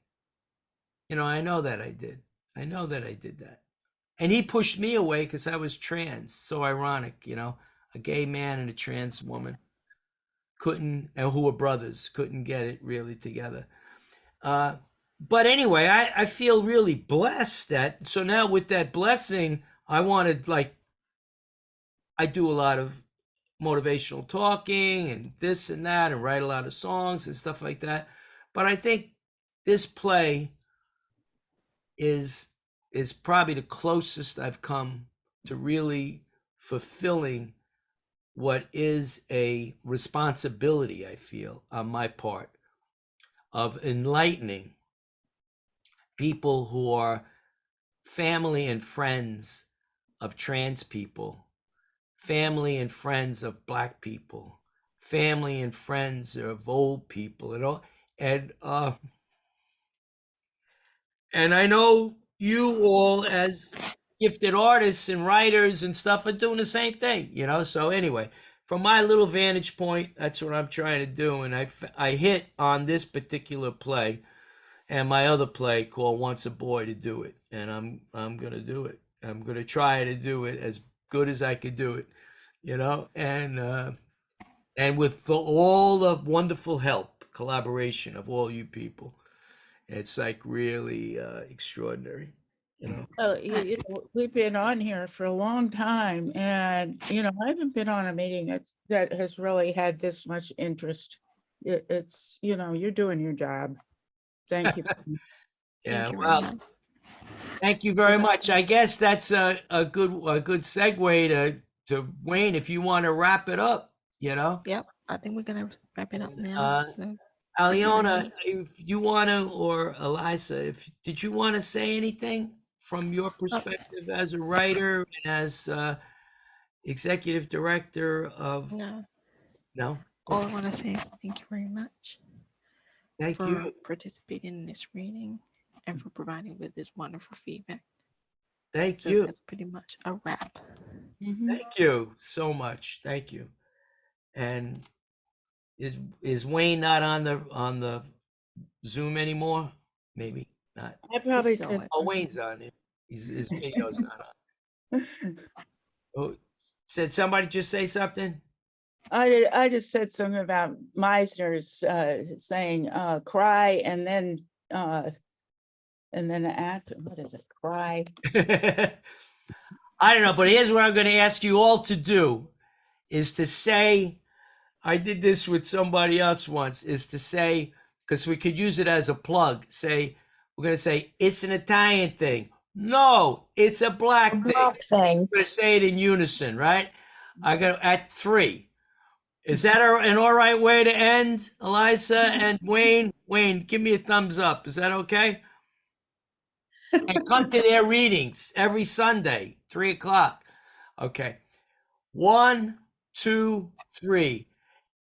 It's an Italian thing. No, it's a black thing. All right, bye everybody. Thank you so much. Thank you. Thank you. Good night. The guy, what's his name?